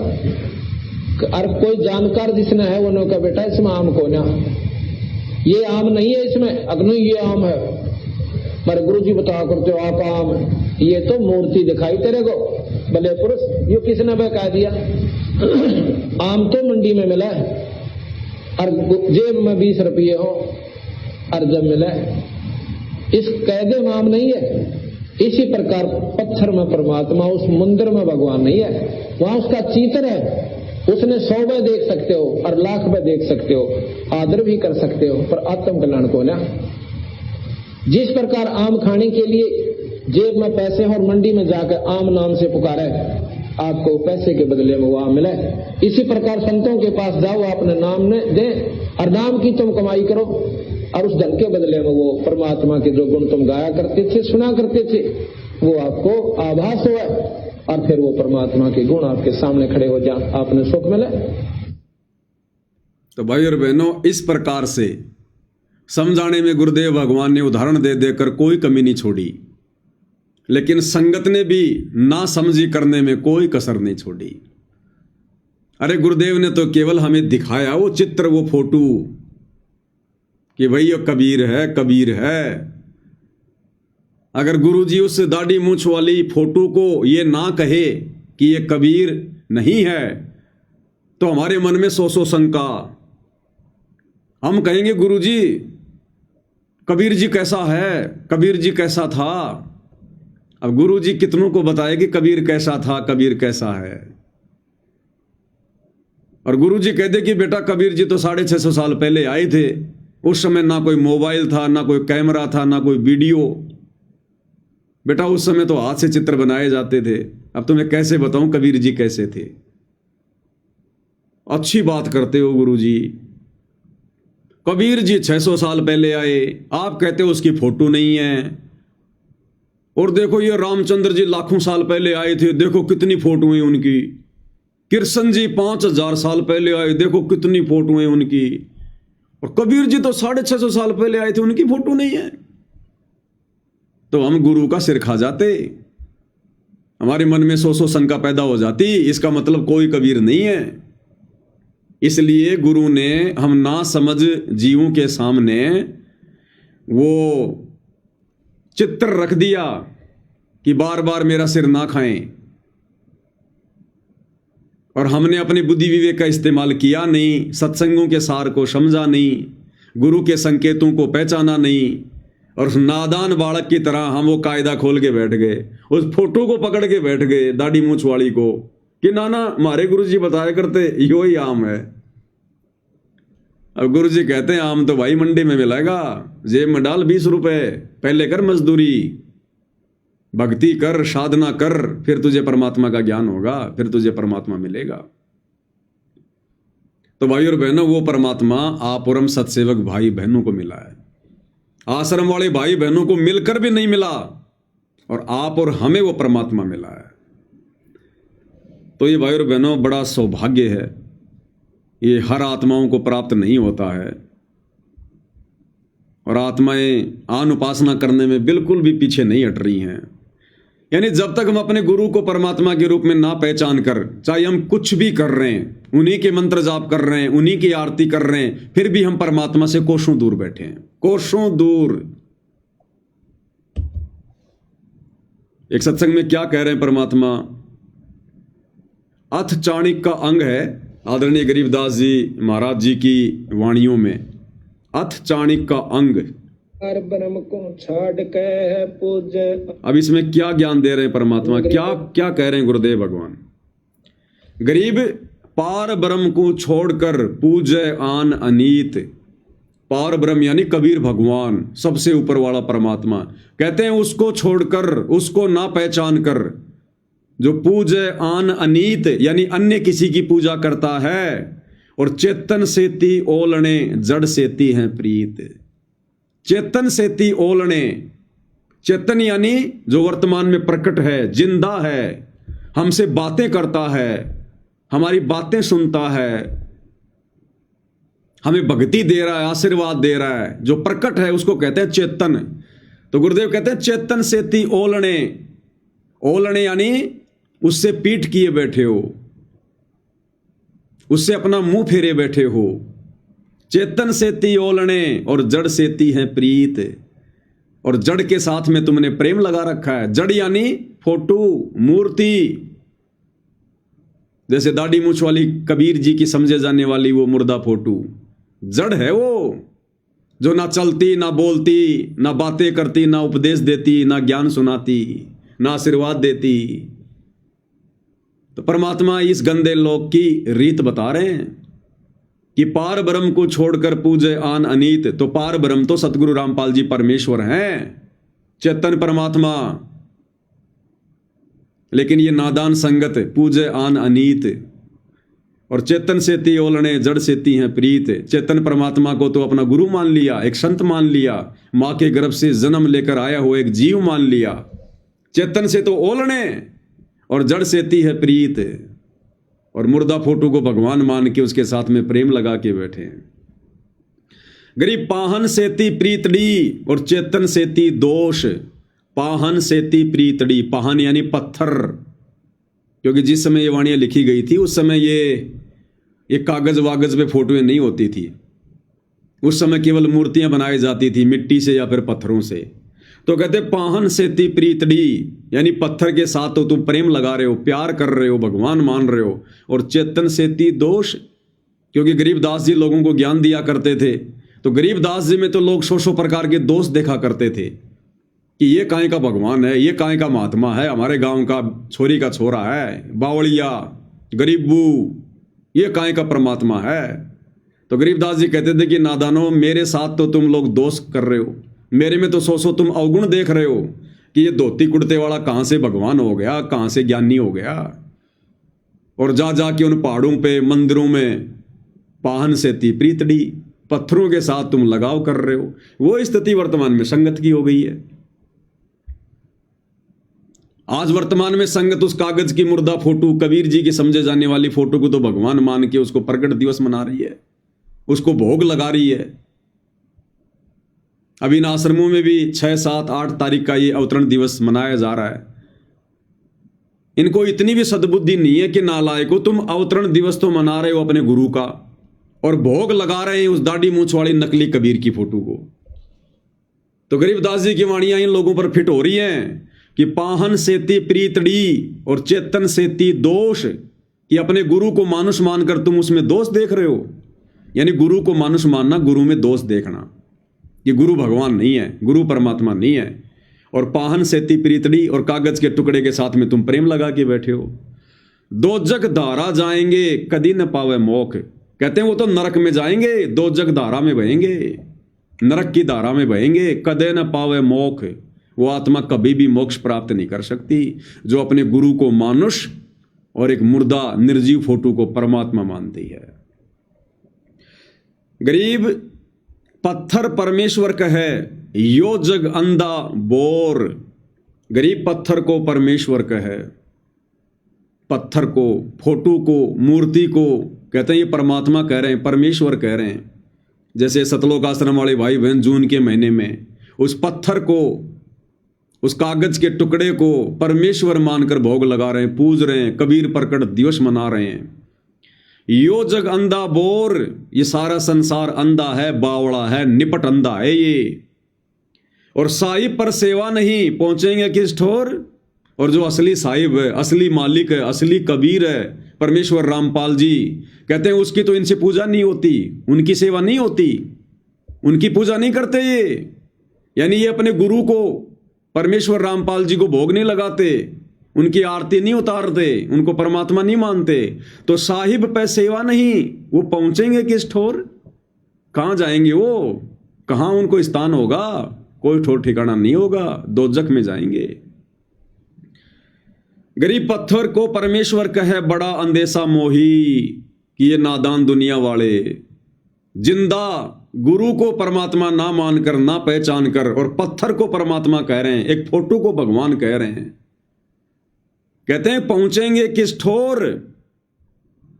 गरीब पत्थर को परमेश्वर कहे, बड़ा अंदेशा मोही, कि मुझे बड़ा आश्चर्य हो रहा है, मुझे बड़ा अंदेशा है। गरीब पत्थर को परमेश्वर कहें, बड़ा अंदेशा मोही, और पारस से भेटा नहीं कैसे पलटे लो। पारस से परस्यानी, यानी इस पारस से तो संपर्क किया नहीं, जो पारस लोहे को भी कंचन बना दे, सोना बना दे, जीव को भी पीयू बना दे, जो परमात्मा कहते हैं उससे तो इनका परिचय नहीं, उस सच्चे सतगुरु से तो इनका मेल ही नहीं है। खाली उपदेश ले लिया, गुरु जी कह रहे हैं, लेकिन परमात्मा क्या कहते हैं कि बिन गुरु मिले मोहे न पाए। अब गुरु से मिलना क्या होता है, गुरुदेव ने बताया कि भाई गुरु से मिलना ये नहीं होता कि गुरु के पास आ जाओ, गुरु के साथ में रहो, गुरु के साथ में खाओ पियो, वो गुरु से मिलना नहीं होता। गुरु से एक रस हो जाना, गुरु को परमेश्वर मान लेना, गुरु को सर्वशक्तिमान मान लेना, हृदय से उनको भगवान मान लेना, ये होता गुरु से मेल। तो गरीबदास जी कह रहे हैं कि पारस से भेटा नहीं कैसे पलटे लो, कि तुम उस पारस रूपी परमात्मा परमेश्वर रामपाल जी से तुम्हारा भेंट नहीं है, तुम्हारा संपर्क नहीं है, तुम मन से नहीं मिले उनसे, उनमें दोष देख रहे हो मानुष मानकर। तो कहते हैं तुम्हारी आत्मा का कल्याण कैसे होगा, तुम्हारे हृदय में परिवर्तन कैसे होगा, तुम भगत कैसे बनोगे। गरीब पत्थर को परमेश्वर कहे, बड़ा अंदेशा मुझ, और शूली साकट दीजिए कहीं समझाऊं तुझ। कि जिंदा परमेश्वर के धरती पर रहते रहते, गुरु रूप में परमेश्वर कबीर जी के धरती पर रहते रहते, और कहते हैं लोग एक पत्थर के टुकड़े को भगवान मान रहे हैं, एक कागज के टुकड़े को भगवान मान रहे हैं। तो गरीबदास जी कहते हैं उनके साथ में क्या बनेगा? सूली साकट दीजिए ऐसी निकम्मी आत्मा को, ऐसे साकट को जो आंखों के सामने प्रकट भगवान को ना पहचान कर एक कागज के टुकड़े को भगवान मानकर पूज रहा है, पत्थरों को भगवान मानकर पूज रहा है। कहते हैं उसको तो सूली पे टांग देना चाहिए। कहीं समझाऊं तुझ, उसको तो सूली तोड़ देनी चाहिए ऐसी निकम्मी आत्मा को जो ऐसा गोल्डन चांस खो रहा है, गवा रहा है समय, अपने गुरु को परमात्मा के रूप में ना मानकर, ना पहचान कर। क्योंकि परमात्मा कबीर जी जब जब धरती पर आते हैं गुरु रूप में आते हैं। तो गरीबदास जी कहते हैं कि पत्थर को परमेश्वर कहें बड़ा अंदेशा मुझ, और शूली साकट दीजिए कह समझाऊं तुझे। अब गुरुदेव भगवान के मुख कमल से सुनते हैं परमात्मा ने क्या कहा है। गरीब पार ब्रह्म को छाड़ के पूज आन अनीते, बचेतन सेती ओलने और जड़ सेती है प्रीते। गुरु से संतों से तो दूर रहे और धाम पूजा पर राजी रहे। गरीब पाहन सेती प्रीतड़ी, चेतन सेती दो से, दो जगदारा जावेंगे वह कदे न पावे मोक्ष। गरीब पत्थर परमेश्वर कहे यो जग अंधा बोरे, साहेब पैसेवा नहीं वह पहुंचेंगे किस ठोरे। गरीब पत्थर परमेश्वर कहे बड़ा अंदेशा मोही, पारस से बैठा नहीं यो कैसे पलटे लोही। अब भाई और बहनों, अब विचार करो आप और हमारे ऊपर कितनी बड़ी रजा हुई है, कितनी बड़ी मेहर हुई है गुरुदेव भगवान की, जो उन्होंने आज हमें पारस की पहचान करवा दी, स्वयं की पहचान करवा दी। और आज हम उनसे भेंट कर, यानी उनको परमेश्वर मानकर, उनकी सेवा करके, उनकी पूजा करके, उनको खुश करके हम इस मिट्टी को दिन ब दिन सोना बनाते जा रहे हैं, सोना। तो ये रजा भाई और बहनों सभी आत्माओं के ऊपर नहीं होती है। इसीलिए गुरुदेव भगवान ने विशेष संदेश में कहा है, विशेष संदेश नंबर 16 में, कि बच्चों आप कुछ दिनों में संकेत समझने लग जाओगे। अब ये संकेत कौन समझ रहा है भाई और बहनों? विशेष संदेशों को किसने समझा? किन आत्माओं ने निष्कर्ष निकाला? किन आत्माओं ने इन शिक्षाओं को अपने जीवन में लागू किया, अमल किया? और इन विशेष संदेशों से शिक्षा लेकर कौन कौन आत्माएं दृढ़ हो रही हैं? तो गुरुदेव कह रहे हैं बच्चों कुछ दिनों में आप संकेत समझने लग जाओगे। तो बताओ सत्सेवक भाई बहनों के अलावा किसी ने भी विशेष संदेशों को शिक्षात्मक रूप से लिया क्या? अपने जीवन में लागू किया क्या इन बातों को कि गुरुदेव क्या कहना चाह रहे हैं? ऐसी ऐसी बातें परमात्मा ने इन संदेशों में कही है, बिल्कुल खुल के, कुछ भी नहीं छुपाया। गुरुदेव भगवान ने क्लियर कर दिया कि आपका गुरु कौन है, पहचान लो। अब बालक नहीं हो तुम, फिर भी नहीं पहचान पा रहे। तो गुरुदेव क्या कह रहे हैं कि पुण्यात्माओं कुछ दिनों में आप संकेत समझने लग जाओगे। इब्राहिम सुल्तान दमकह बंदी बनकर चले गए, एक नौकरानी बनकर चले गए। क्या पड़ा था उनको? कोरडे खाए, नौकर बने, अपने बच्चे को नरक से निकालने के लिए। ये तुम बालक हो, बुद्धि छोटी है, बच्चे की बुद्धि इतना काम नहीं करती। इस ज्ञान से आपकी बुद्धि विकसित होगी, आप कुछ दिनों में संकेत समझने लग जाओगे। क्या कह रहे हैं गुरुदेव? आप कुछ दिनों में संकेत समझने लग जाओगे। कौन से संकेत? अरे सबसे बड़ा संकेत एक ही है, परमात्मा को पहचानना, परमेश्वर की पहचान करना। इससे बड़ा कोई संकेत नहीं हो रहा। तो गुरुदेव कह रहे हैं बच्चों कुछ दिनों में तुम संकेत समझने लग जाओगे। यानी गुरुदेव कह रहे हैं कि बच्चों मैंने अपना माथा पचाने की जरूरत नहीं पड़ेगी। ये जो तुम्हें तत्व ज्ञान दिया ना सन 1988 से, इस तत्व ज्ञान से धीरे धीरे तुम्हारी हृदय वाली आंखें खुल जाएंगी और तुम पहचानने लग जाओगे कि गुरुदेव क्या कहना चाहते हैं, क्या समझाना चाहते हैं। और अब दास आपको भाई और बहनों 4 विशेष संदेश सुनाएगा, छोटे छोटे।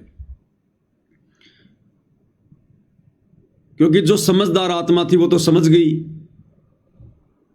और समझकर अपने गुरुदेव भगवान को भोग लगाना शुरू कर दिया, उनकी आरती उतारनी शुरू कर दी, क्योंकि पहचान में आ गया कि भगवान कौन है।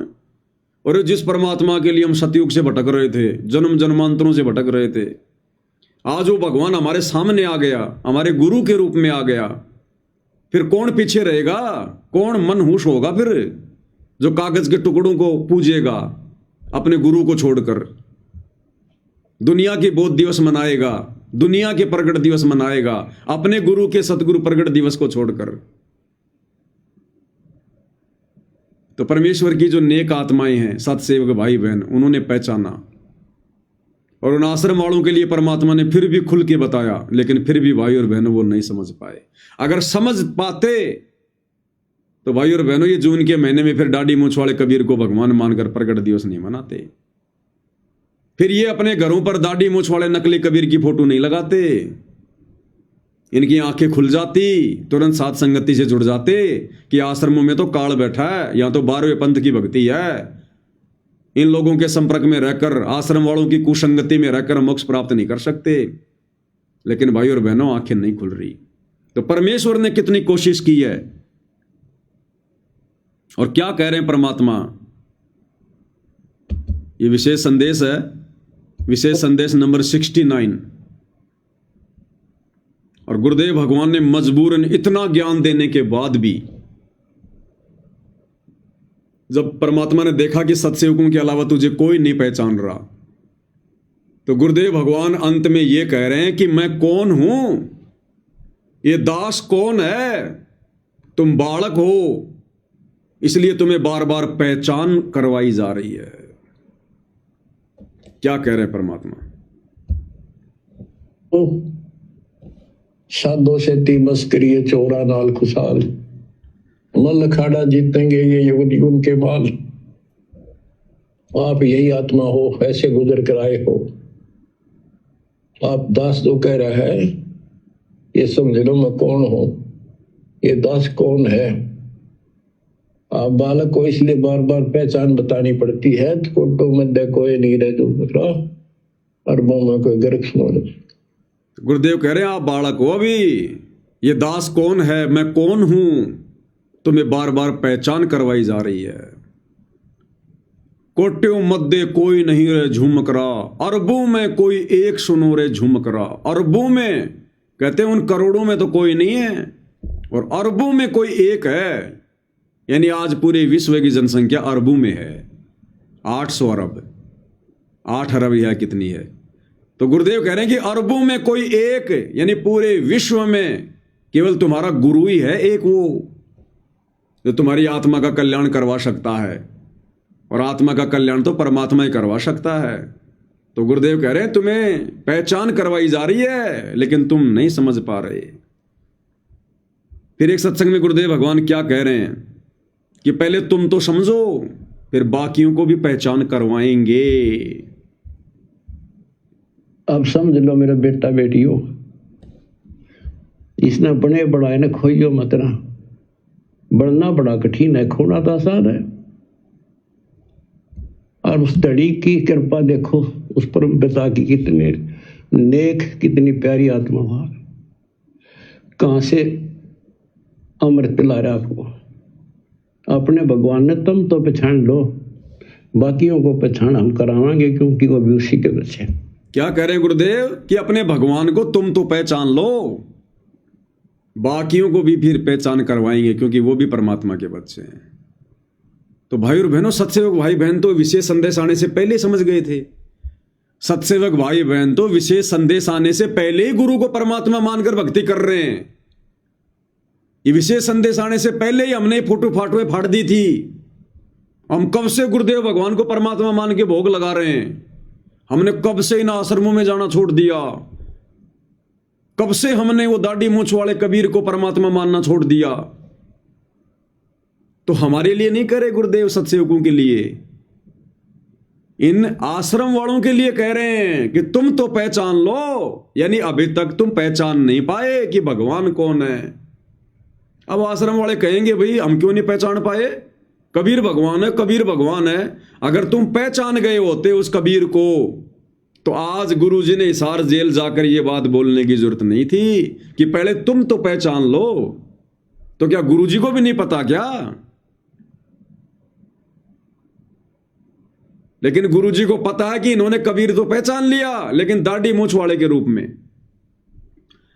इन आश्रम वालों को यह तो पता चल गया कि कबीर भगवान है, लेकिन ये दाढ़ी मूंछ वाले को पहचाने कि ये दाढ़ी मूंछ वाली फोटो है कबीर। इसलिए गुरुजी कह रहे हैं कि पहले तुम तो पहचानो कि रियल कबीर कौन है, वर्तमान में असली कबीर कौन है। इसलिए गुरुदेव कह रहे हैं, अन्यथा आश्रम वाले तो सब जानते हैं कि भैया कबीर कौन है। किसी से पूछो कि भाई कबीर कौन है, सब कहेंगे परमात्मा है, भगवान है। तो फिर गुरुजी क्यों कह रहे हैं कि पहले तुम तो पहचानो। तो गुरुजी देख रहे हैं कि नादानों ने उस दाढ़ी मूंछ वाली फोटो को कबीर मान लिया, ये अपने गुरु को कबीर के रूप में नहीं पहचान रहे।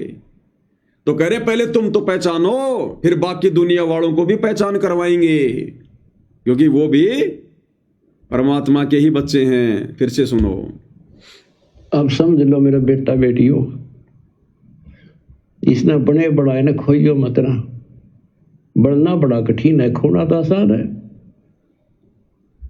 और उस धड़ी की कृपा देखो, उस परम पिता की कितने नेक, कितनी प्यारी आत्मा वहां, कहां से अमृत ला रहा आपको।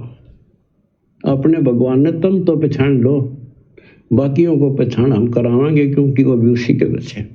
अपने भगवान ने तुम तो पहचान लो, बाकियों को पहचान हम करावांगे, क्योंकि वो भी उसी के बच्चे। अपने भगवान ने तुम तो पहचान लो, बाकियों को पहचान हम करावांगे, क्योंकि वो भी उसी के बच्चे। सब सहयोग दो, परमार्थ करो, परमार्थ में हानि कदे नहीं होती। तो गुरुदेव भगवान को हिसार जेल जाने के बाद भी, 30 साल से ज्ञान देने के बाद भी, आज भी आश्रम वाले भाई बहनों को समझाने के लिए बोलना पड़ रहा है कि तुम तो अपने भगवान को पहचान लो। यानी अभी तक आश्रम वाले भाई बहनों ने नहीं पहचाना कि रियल में कबीर कौन है, अन्यथा गुरुदेव को यह बात बोलने की क्या आवश्यकता थी। और एक विशेष संदेश में तो गुरुदेव ने बिल्कुल क्लियर, क्या मूर्ख से मूर्ख व्यक्ति भी समझ जाए, मूर्ख से मूर्ख की वर्तमान में हमारे गुरुदेव कौन है। गुरुदेव कह रहे कि बच्चों, वो परमात्मा गरीबदास जी के समय आए थे, और भाई ये बारे प्रत्यक्ष प्रकट हैं तुम्हारे सामने, पहचान सको तो पहचान लो। बिल्कुल क्लियर संदेश है भाई और बहनों। इसके बाद भी अगर कोई नहीं समझा तो भाई और बहनों फिर वो समझेंगे भी नहीं। इन विशेष संदेशों को सुनकर और साध संगति के माध्यम से गुरुदेव भगवान ने इन्हीं विशेष संदेशों पर जो वीडियो बनवाए हैं, उनको सुनकर भी ये आश्रम वाले नहीं समझ पा रहे। इसका मतलब ये आगे गुरुदेव के आने के बाद भी उनको परमात्मा नहीं मानेंगे। इसलिए दास कह रहा भाई और बहनों, ये 12वें पंथ की भक्ति है, और ये लोग इस मनुष्य जीवन में अपना आत्म कल्याण नहीं करवा पाएंगे। क्या कह रहे मालिक? क्या बताते हैं? उत्तर दक्षिण पूर्व पश्चिम फिरता दाने दाने दो, और सर्व कला सतगुरु साहिब की। हरि आए हरियाणे। गरीबदास जी के समय आए थे। गरीबदास जी के समय आए थे। बारे भाई प्रगट सामने था, ये बारे पहचाने जात पहचान लियो। गरीबदास जी के समय आए थे। बारे भाई प्रगट सामने था, पहचाने जात पहचान लियो। तो गरीबदास जी के समय कौन आए थे? गरीबदास जी के गुरु जिंदा बाबा। कौन जिंदा बाबा? कबीर जी। और कह रहे भाई ये बारे थारे सामने प्रत्यक्ष प्रकट, पहचान सको तो पहचान लो।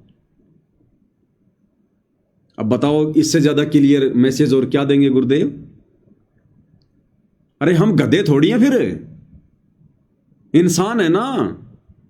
अब भी नहीं समझेंगे कि गरीबदास जी के समय आए थे और ये बारे भाई प्रत्यक्ष प्रकट तुम्हारे सामने, पहचान सको तो पहचान लो। फिर भी ये नादान संगत नहीं पहचान रही, फिर भी नहीं पहचान रही। ये विशेष संदेश आए हुए 2 साल हो गई,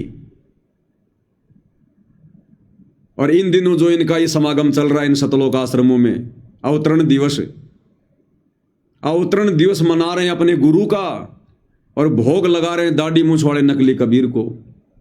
और जब ये भोग लगाते हैं तो देखना इनकी फोटो, वो दाढ़ी मूंछ वाला नकली कबीर तो ऊपर, और उसके पैरों में असली कबीर सतगुरु रामपाल जी को बैठा के रखते हैं, वो गुरु गोविंद वाली फोटो।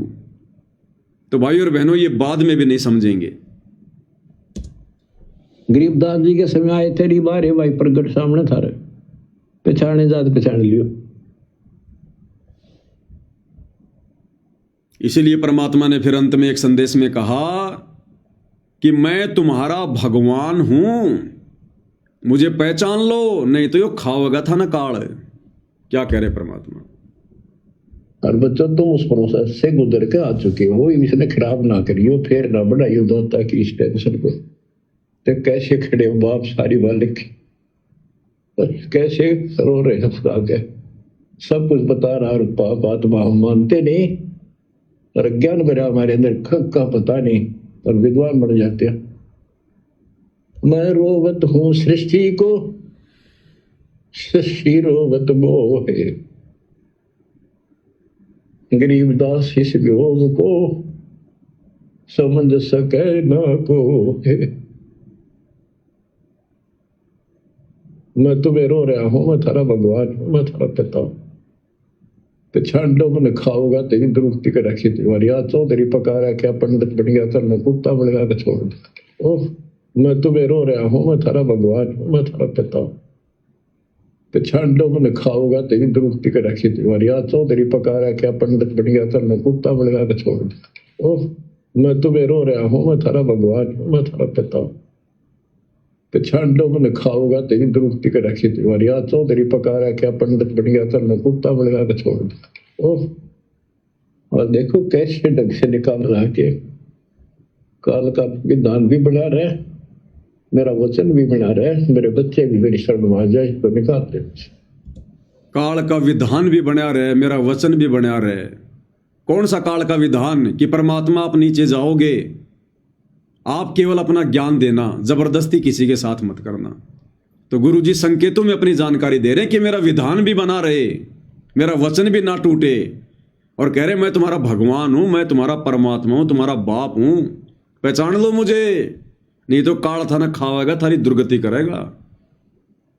अब संगत यदि पहचान गई होती उस कबीर भगवान को, तो आज गुरु जी ने रो रो कर ये बातें नहीं बोलनी पड़ती कि पहचान लो। इसका मतलब अभी तक संगत नहीं पहचान पाई कि कबीर कौन है। संगत केवल दाढ़ी मूछ वाली फोटो को कबीर मान रही है, अपने गुरु को कबीर नहीं मान रही। इसलिए गुरु जी कह रहे हैं कि पहचान लो मने, नहीं तो थारी दुर्गति करोगे यो काल। एक बार फिर से सुन लो पूरा। और बच्चों तुम उस प्रोसेस से गुजर के आ चुके हो, इसने खराब ना करियो, फिर ना बढ़ाइयो दोता की इस टेंशन को। तो कैसे खड़े हो बाप सारी बालिक, कैसे रो रहे हो आगे, सब कुछ बता रहा और पाप आत्मा हम मानते नहीं, और ज्ञान भरा हमारे अंदर का पता नहीं, और विद्वान बन जाते हैं। मैं रोवत हूँ सृष्टि को, सृष्टि रोवत मोहे, गरीबदास इस वियोग को समझ सके ना को। मैं तुम्हें रो रहा हूं, मैं थारा भगवान हूं, मैं थारा पिता हूं। पहचान लो मैंने खाओगा तेरी दुरुक्ति कर रखी तुम्हारी आज चौधरी पका रहा क्या पंडित बन गया था, मैं कुत्ता बन गया तो छोड़ दिया। ओह मैं तुम्हें रो रहा हूं, मैं थारा भगवान हूं, मैं थारा पिता हूं। पहचान लो मैंने खाओगा तेरी दुरुक्ति कर रखी तुम्हारी आज चौधरी पका रहा क्या पंडित बन गया था, मैं कुत्ता बन गया तो छोड़ दिया। ओह मैं तुम्हें रो रहा हूं, मैं थारा भगवान हूं, मैं थारा पिता हूं। पहचान लो मैंने खाओगा तेरी दुरुक्ति कर रखी तुम्हारी आज चौधरी पका रहा क्या पंडित बन गया था, मैं कुत्ता बन गया तो छोड़ दिया। ओह और देखो कैसे ढंग से निकाल रहा के काल का विधान भी बना रहा है, मेरा वचन भी बना रहा है, मेरे बच्चे भी मेरी शरण में आ जाए तो निकालते। मैं रोवत हूँ सृष्टि को, सृष्टि रोवत मोहे। तुम भगवान भगवान करते फिरते हो, मुझे रो रहे हो, सुखदाई भगवान का है, इसका साइड है, तुम भगवान मान रहे हो, और मैं तुम्हारे लिए रो रहा हूँ, मेरे बच्चे थारी प्रगति हो रही आंखों से। गरीबदास इस वियोग को समझ न सकता को, चार युगन में हम ठहरे, मैं पल में छिप जाऊं। गरीबदास गुरु वेद से लखो हमारा ठाव। बच्चों आज इतना ही, शेष अमर कथा आगे सुनाएंगे, बोलना नहीं जाता। परमात्मा आपको सद्बुद्धि दे, अकल को लतारी। कित पछे बैठे माचे आडो 2 दिन का सांग है यो, पता नहीं कद फूक निकल जाएगी, कुत्ता बना के छोड़ देगा, सारे ठाट दरिया दर जाएंगे। उस समय निकालो, मालिक ने रजा बख्शी कहाँ से बख्श रखी है तुम्हारे ऊपर, कैसी दया करिए, कोई बालक नहीं है वो, ताकि तुम्हें फिर से दर्द करे, तुम्हारा जीवन बचाए, तुम्हें मोक्ष मिले। सच ये गुरुदेव भगवान ने संकेत कर दिया है ना आश्रम वालों के लिए, कहाँ तुम इस 2 दिन के ठाट को ठाट मान रहे हो, माचे माचे फिरो तुम, फूक निकल जाएगी 2 मिनट में। कहाँ तुम इन राजनेताओं के पीछे दौड़ रहे हो, मनमानियां कर रहे हो, मर्यादा तोड़ रहे हो, गुरु को नाराज कर रहे हो, संगत के दान के ऊपर आराम के टोक तोड़ रहे हो, मौज मस्ती कर रहे हो। संगत को भी मस्ती चाहिए, और संगत तुम्हें मस्ती करवाने के लिए खुल के तुम कुपात्रों को ज्योति पाठ और दान का पैसा दे रही है। तो गुरु जी कहते हैं कहाँ माचे माचे फिर रहे हो, कहाँ तुम इस ठाट बाट को मान रहे हो, 2 मिनट में फूक निकल जाएगी, कहीं कुत्ता बना के छोड़ देगा ये। क्या कह रहे मालिक? मैं पल पल छिप जाऊं गरीबदास गुरु वेद से, लखो हमारा ठाव। बच्चों आज इतना ही, शेष अमर कथा आगे सुनाएंगे, बोला नहीं जाता। परमात्मा आपको सद्बुद्धि दे, अकल को लतारी। कित पछे बैठे माचे आडो 2 दिन का सांग है यो, पता नहीं कद फूक निकल जाएगी, कुत्ता बना के छोड़ देगा, सारे ठाट दरिया दर जाएंगे। उस समय निकालो, मालिक ने रजा बख्शी कहाँ से बख्श रखी है तुम्हारे ऊपर, कैसी दया करिए, कोई बालक नहीं है वो, ताकि तुम्हें फिर से दर्द करे, तुम्हारा जीवन बचाए, तुम्हें मोक्ष मिले। सच तो भाई और बहनों, असीम रजा गुरुदेव भगवान ने आप और हम तुच्छ बुद्धि जीव सत्सेवकों के ऊपर बख्शी हुई है। ये रजा भाई और बहनों युगों युगों पर्यंत होती है, युगों युगों पर्यंत। ये कोई सामान्य बात नहीं है। एक ही गुरु, एक ही ज्ञान, गुरु ने कोई भेदभाव नहीं किया, और आज वो लाखों की संगत काल की गोद में बैठी है, झूठे सुख को सुख मान के। उन्हें पता ही नहीं हम क्या कर रहे हैं, किस दिशा में जा रहे हैं, बिल्कुल बेहोश है, बिल्कुल बेहोश। और इधर साथ संगति से गुरुदेव भगवान ने अलग से अपना 13वां यथार्थ कबीरपंथ शुरू करवा कर, और आप और हम आत्माओं को कैसी सद्बुद्धि दे रखी है। आप और हम दिन प्रतिदिन भक्ति मार्ग पर कितना आगे बढ़ रहे हैं। ये सामान्य बात नहीं भाई और बहनों, सामान्य बात नहीं है। तो हमने अपने गुरुदेव भगवान की असीम रजा को, मेहर को इसी प्रकार से बना के रखना है, और हमने अपने गुरु को ही प्रसन्न करना है। और गुरु को प्रसन्न करने के लिए, भक्ति सफल करने के लिए जो भी हमने कुर्बानी देनी पड़ेगी। गुरु किसी का शीश नहीं लेता, गुरु किसी का मकान नहीं लेता, किसी का धन नहीं लेता। गुरु केवल हमसे ये चाहता कि मेरे वचन पर चलें, और जो बुराइयां हैं उन बुराइयों को ये त्यागें, और भक्ति मार्ग पर दृढ़ होकर विश्वास करके गुरु वचन पर अटल होकर चलें। किसी के बहकावे में ना आए, कोई लोकलाज में ना आए, कोई शर्मा शर्मी में ना आए, किसी के दबाव में ना आए। चाहे घर छोड़ना पड़े, चाहे संपत्ति छोड़नी पड़े, 1 सेकंड में ठोकर मार दे। अगर किसी का बाप करोड़पति है और सतगुरु रामपाल जी की भक्ति से यदि वो ना खुश है और कह रहा है कि बेटा यदि तूने भक्ति अगर करनी है तो मेरी संपत्ति से बाहर हो जा, इस मकान से बाहर चला जा, उसी समय बिना सोचे समझे कि ले थूकता हूं मैं तेरी संपत्ति पर, तो मार इसके ऊपर सांप की तरह लौट पलटे। मैं तो ये चला, मेरी संपत्ति तो मेरा गुरु है, मेरी भक्ति है। इतना हमारे अंदर विश्वास, इतना दृढ़ विश्वास है, तब जाकर ये परमात्मा फिर अपना आशीर्वाद बख्शेगा। इतनी दृढ़ता चाहिए। ये नश्वर संपत्ति हमने बिल्कुल ठोकर पे रख के चलनी है, ठोकर पे। असली धन, असली संपत्ति हमारा भगवान, हमारी भक्ति है, मर्यादा है। तो जब समय अगर आ जाए, ऐसी भी अगर नौबत आ जाए, तो सोचना नहीं, फिर विचार नहीं करना, किसी को फोन करके नहीं पूछना कि भगत जी क्या करूं। परमात्मा ने सब बता रखा, तुम्हें भी पता है, और फिर भी तुम संशय में हो, तो फिर यह भी कमजोरी है। इस नश्वर संपत्ति को अपने ठोकर पे रख के चलो अगर भक्ति सफल करनी है तो। जब भी आदेश हो जाए फुटबॉल की तरह ठोकर मार दो कि जाओ, ले जाओ, खाओ पियो, ऐश करो। हमें देने वाला हमारा सतगुरु है। तब भाई और बहनों परमात्मा अपना समझेगा फिर। तो भाइयों और बहनों, सतगुरु महिमा में आज केवल इतना ही। इसी प्रकार से हम पूज्य गुरुदेव भगवान के आशीर्वाद से थोड़ी थोड़ी जानकारी प्राप्त करते हुए प्रतिदिन जैसे भी परमात्मा हमें मौका दें, भक्ति मार्ग पर हम आगे बढ़ते रहें और हमारा ये जो समय है ये इसी प्रकार से व्यतीत हो जाए गुरुदेव भगवान के बाहर आने तक। और परमात्मा भी यही चाहते हैं कि ये आत्माएं किसी न किसी बहाने इस भक्ति मार्ग पर लगी रहें, इस मन शैतान को मौका ना दें, अन्यथा जरा भी हम लापरवाही बरतेंगे, इधर उधर की बातें करेंगे, तुरंत इस शैतान रूपी मन का दाव लग जाएगा और कहीं न कहीं हमारी ये मर्यादा तुड़वा देगा। इसलिए पूज्य गुरुदेव भगवान ने हम सत्संगों पर विशेष रजा बख्शी है। हमें परमात्मा ने इतनी भक्ति क्रिया दे दी, इतनी भक्ति क्रिया दे दी कि हमें पड़ोसी से बात करने की भी फुर्सत नहीं है, पड़ोसी से भी बात करने की फुर्सत नहीं है। तो ये गुरुदेव भगवान की विशेष रजा है जो सात संगति के माध्यम से परमात्मा ने हमें बिल्कुल लपेट के रखा हुआ है। जरा भी मौका इस शैतान रूपी मन को परमात्मा नहीं दे रहे। तो भाइयों और बहनों, हमने इस रजा को इसी प्रकार से बना के रखना है। ये रजा युगों युगों के बाद होती है, युगों युगों के बाद। तो भाइयों और बहनों, कल परमेश्वर जी का इस धरती पर जो प्राकट्य दिवस है, कल वो दिन है।